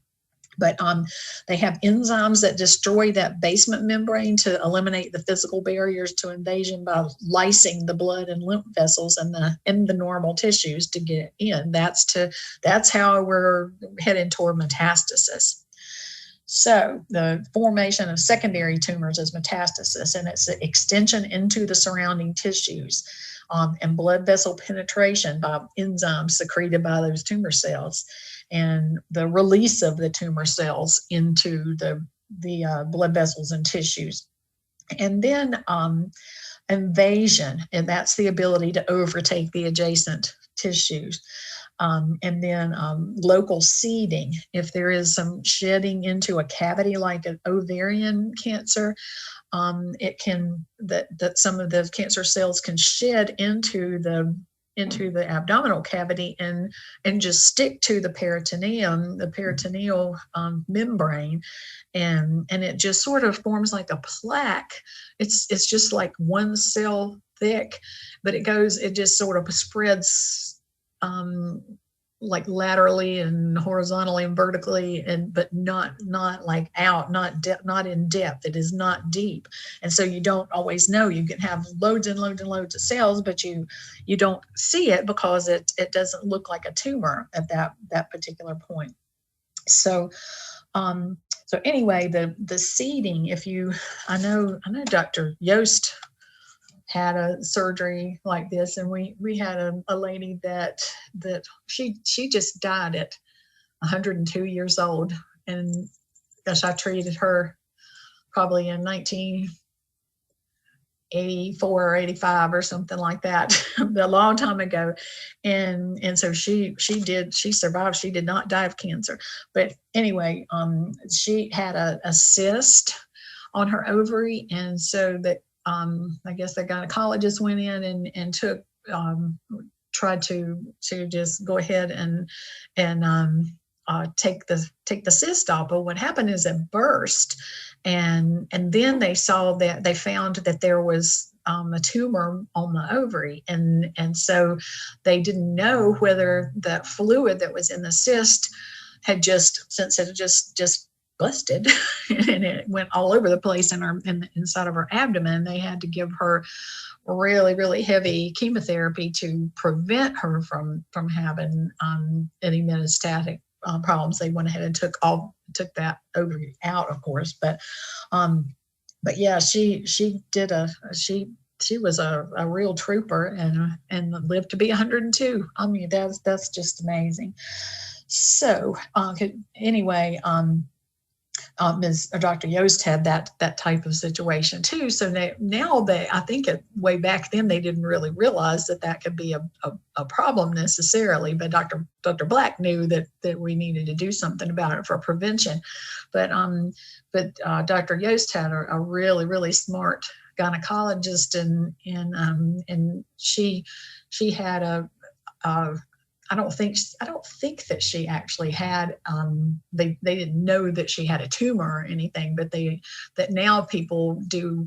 If they're going to take off the cyst, then they have like a little bag that you put around the cyst, and then you break the cyst and you encase it in the little bag so that it won't go into the abdominal cavity. So that's an interesting thing. And this years ago, when when surgeons were operating on people, and they may not have even known that they were cutting into areas of cancer cells, but sometimes you can probably tell because of the way that it looks. It might look like necrotic or something like that.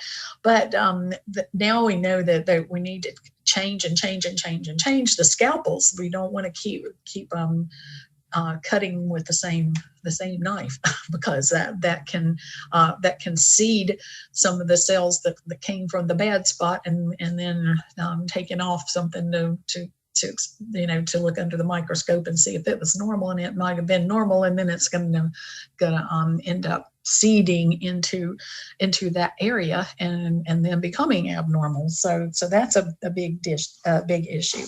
Okay, and then bloodborne metastasis. And so remember this, though, it is the most common cause of cancer spread. It is definitely the most common for, it is bloodborne.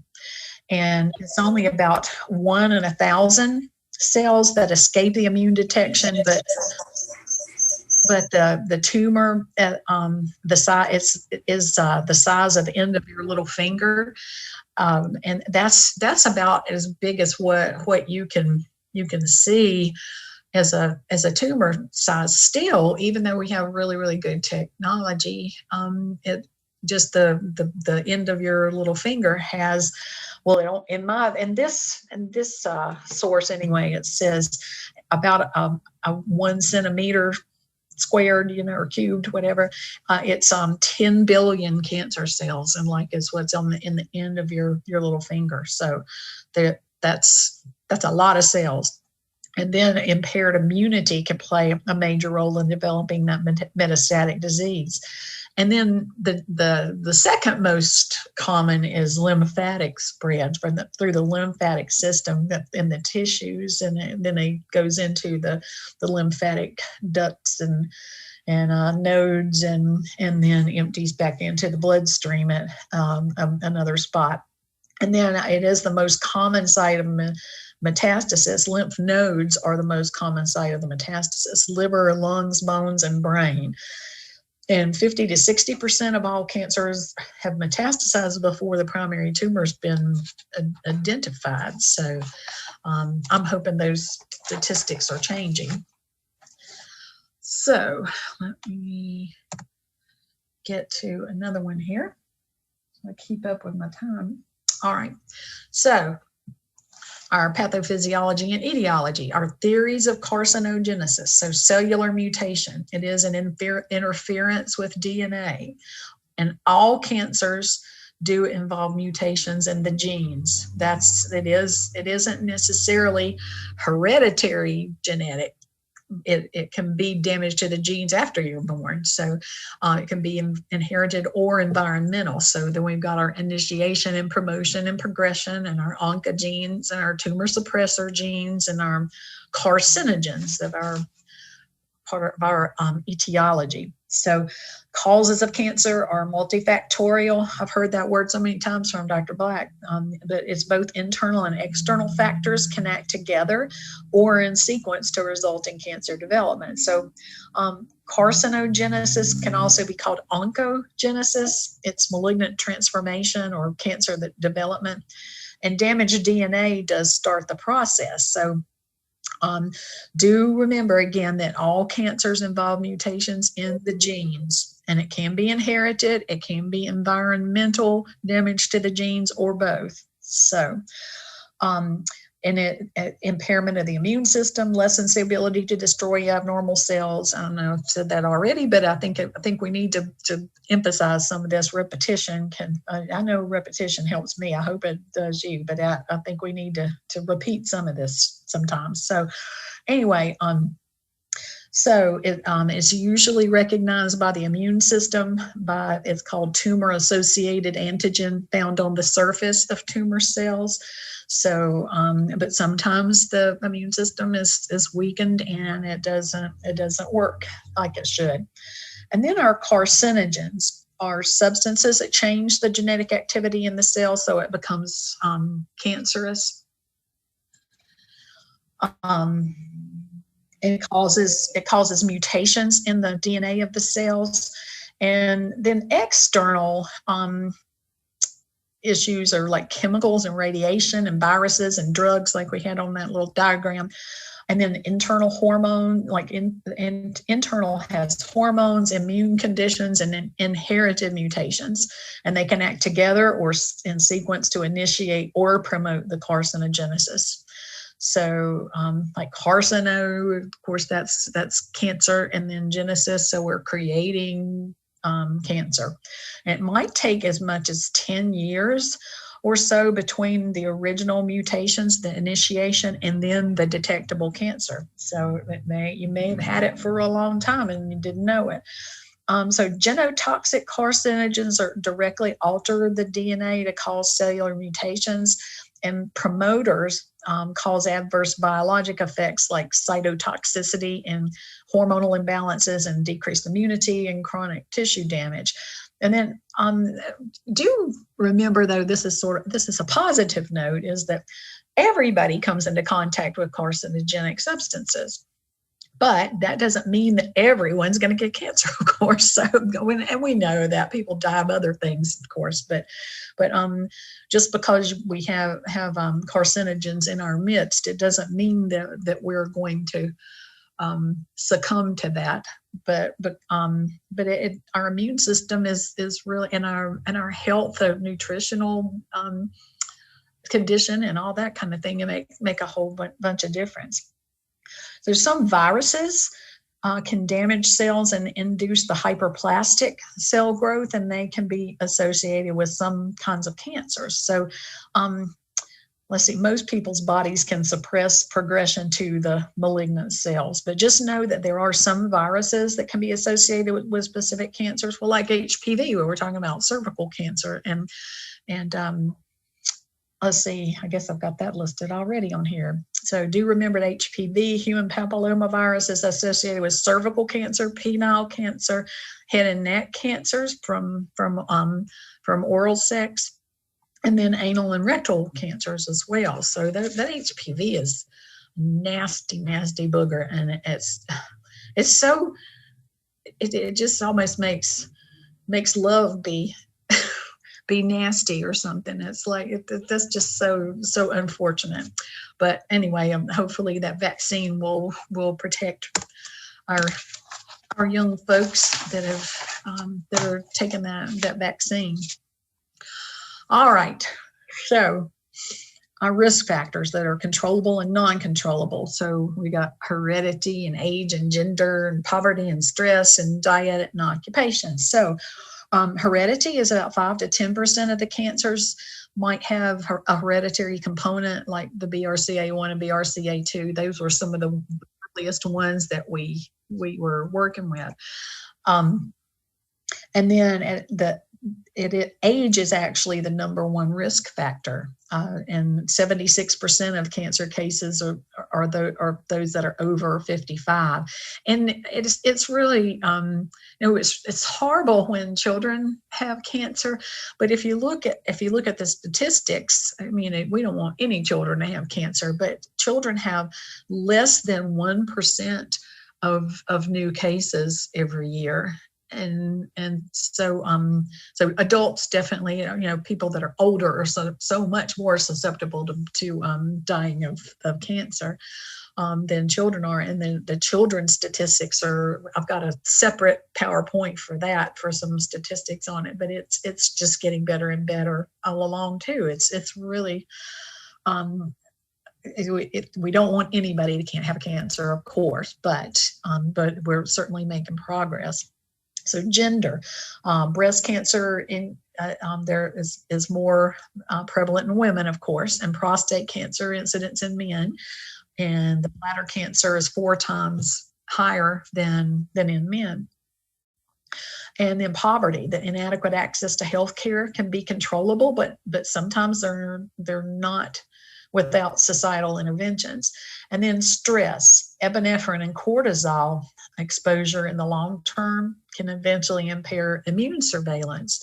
So depression that's chronic or associated with multiple continuous losses can lead to hopelessness. It can eventually depress immune responses too. So depression and immunity those are related for sure.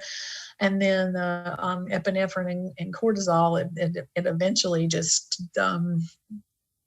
really messes with your immunity for sure, and in the long term. So diet. Some foods are genotoxic, like nitrates and preserved meats and pickled salted foods.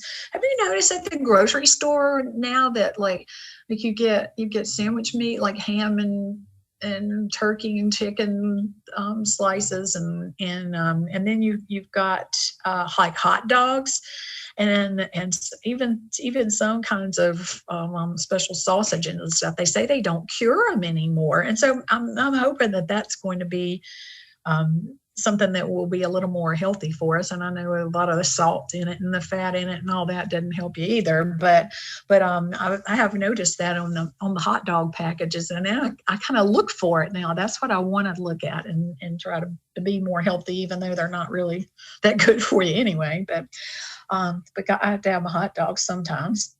But anyway, high fat and low fiber diet is associated with colon and breast and sex hormone dependent tumors, and fish and meat that are fried excessively or charred, and they can lead to breast and colon and liver and pancreas and bladder cancers. Red food dyes and saccharin sweeteners and coffee might increase risks. We've heard data one way or the other, and one way and the other is hard to tell. But for the coffee, the jury's still out. Their new studies are showing that coffee has multiple antioxidants, and so does tea. But they've also said that if you don't filter your coffee very thoroughly, and you swallow the grounds regularly, and that you do it over and over and over again, that it could be carcinogenic for the coffee grounds. I mean, if it just if you just get caught with it one time or something, or here and there, that's not going to be such a big deal probably. But yeah, there's still there's lots of big and small studies, and so they pop on the news and on the news or whatever, and tell you this and that, but they don't tell you how many patients were in the study. And if it's just 10 people, that's not they're not going to be able to generalize that data to everybody. So anyway, but I'm gonna drink my coffee anyway until they tell me it's gonna kill me. So whatever. And I did spill some of my coffee, so I'm done with it now. All right, so our occupation can be controllable or uncontrollable. We're supposed to have regulations for workplace hazards, and they do exist, but maybe not enough. They may not be stringent enough to protect the most vulnerable workers that don't have other options for employment. So, like farmers can have solar radiation. And exposure, and radiology workers with ionizing radiation, and construction workers can be exposed to asbestos in old buildings, and they don't even realize that they're there until they're pulling stuff out and breathing that in. So you end up having to put on a suit to do your work. Okay, let's see where we're at here on our time. We got about 15 minutes. So, all right, so our risk factors continuing: infection, tobacco use, alcohol use, recreational drugs. You wouldn't think about that necessarily, but obesity and sun or other radiation exposure. So infection, this is just an example of Epstein-Barr virus can be maybe unavoidable. Herpes simplex virus, we've already said about the human papilloma virus, can be avoided by safe sex practice, like condoms. And then tobacco use, the length and the intensity of the exposure are key, including secondhand smoke. And it is a weak initiator, but a strong promoter, and all forms of tobacco are carcinogenic. So alcohol use, the cancer is a cancer promoter by enhancing the contact between the cells and the carcinogens that they're exposed to. And people that both smoke and drink excessively have an even higher risk for oral, esophageal, and laryngeal cancers. Then the recreational drug use. It may promote unhealthy lifestyle, like nutritionally, and it might act as a promoter due to the suppression of the immune system by not eating well and all. And marijuana can cause chromosomal damage that over time might result in cancer-causing mutations. And that's not been publicized very much so recently, but that's what our books were saying, that it can cause problems, especially in younger people, and the teenagers, and maybe even younger than that. But they can be. This was actually from one of our books that was from Prentice Hall, and it said that it's more injurious to the lung tissue when it's smoked, the marijuana.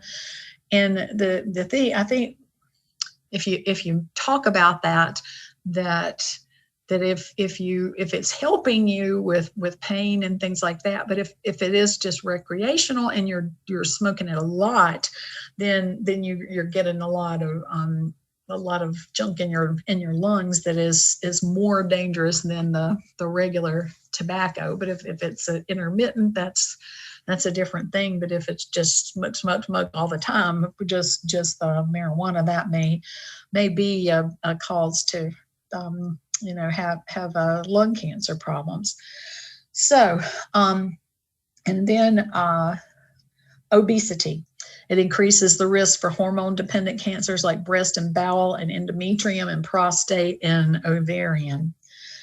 And then sun exposure, ultraviolet light, the skin cancer risk that's increased if you have fair hair and skin, and in older adults that have decreased pigment. And radon and radium and uranium is ionizing radiation in rocks and soil, and X-rays and cosmic sources. Those can also be the carcinogenic.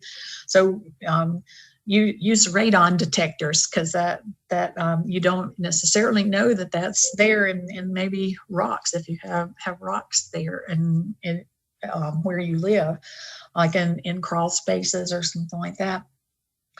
So let's see,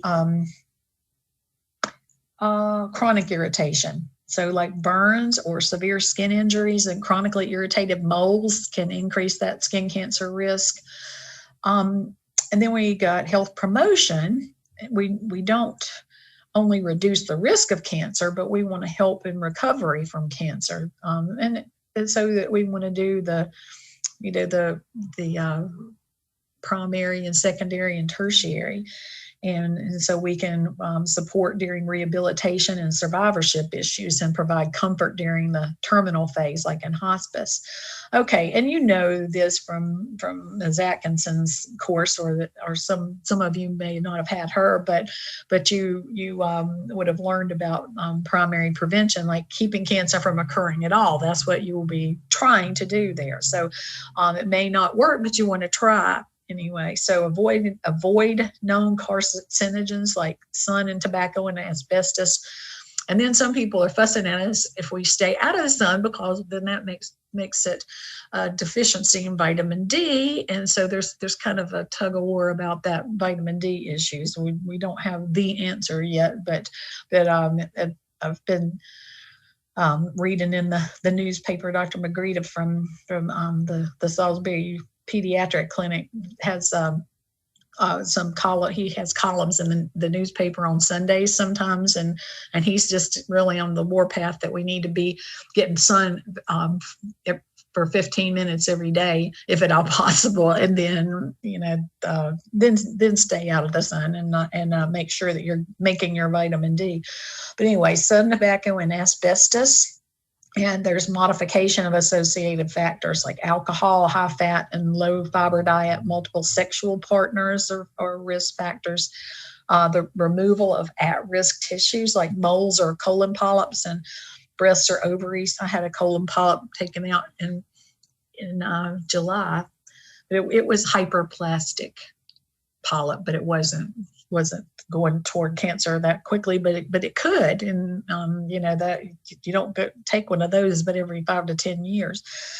So anyway, so chemo prevention, there you can use some drugs and nutrients or chemicals to disrupt steps in the cancer development. We're not really exactly in on this, but that's one of the reasons why I put on your links to the CAM.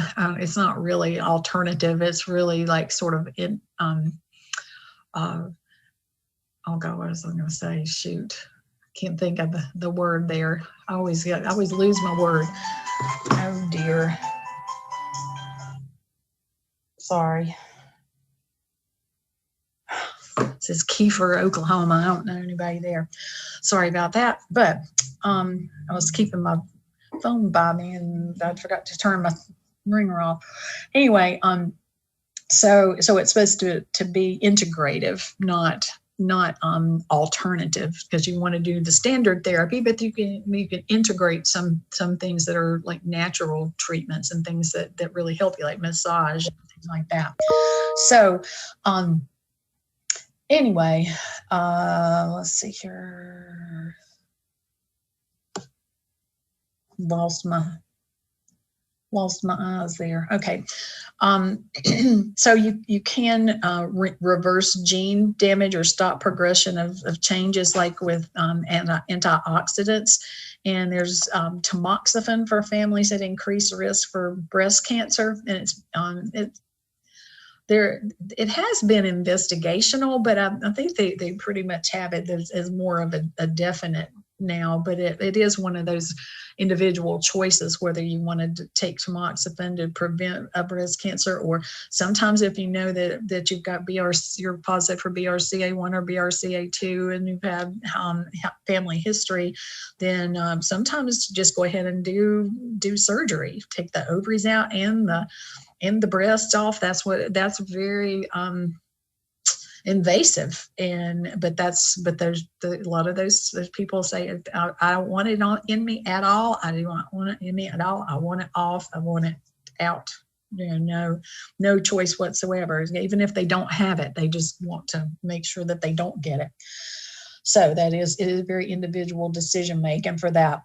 Many recent references in lay and professional publications about the role of vitamin D in the cancer prevention, especially breast, colon, and prostate, and that they also have an increased survival for those that are already diagnosed with cancer. And they need more random trials to develop the specific recommendations for the changes in the recommended daily allowance for the vitamin. It sort of keeps changing.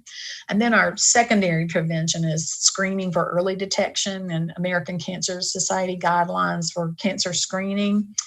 And they have a lot of good up-to-date recommendations, and these can change rapidly. So don't really go by a textbook if you really want to look those things up, because it is sort of like when you're looking at vaccines for on the CDC website, because those change real frequently. But the American Cancer Society and the National Institutes of Health, National Cancer Institute, have lots of statistics also. So I think that's your best bet if you're wanting to look things up for you or your family.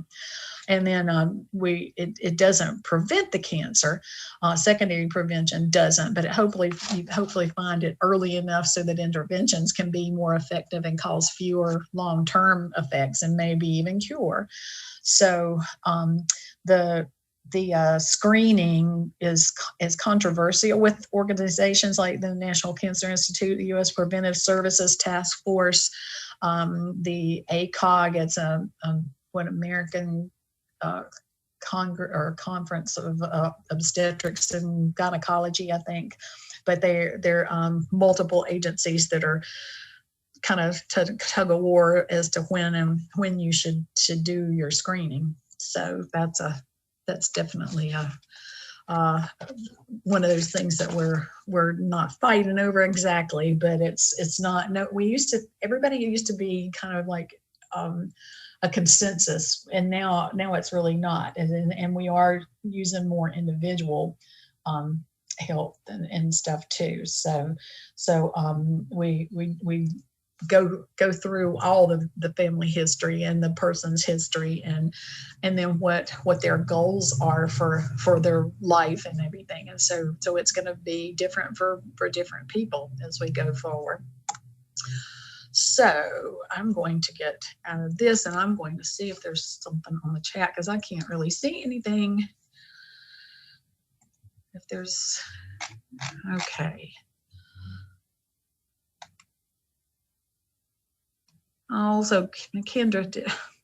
Well, Kendra, I do have that audio thing, and I have it split in 3 because it's so much data on it, and so it won't upload if I have all of this whole PowerPoint. So you'll just have to kind of go from the beginning and then and look at that end one and see where you want to start. But it's really basically what I've already said. So, but MMA increase in homocysteine is normal equals B12. Yeah.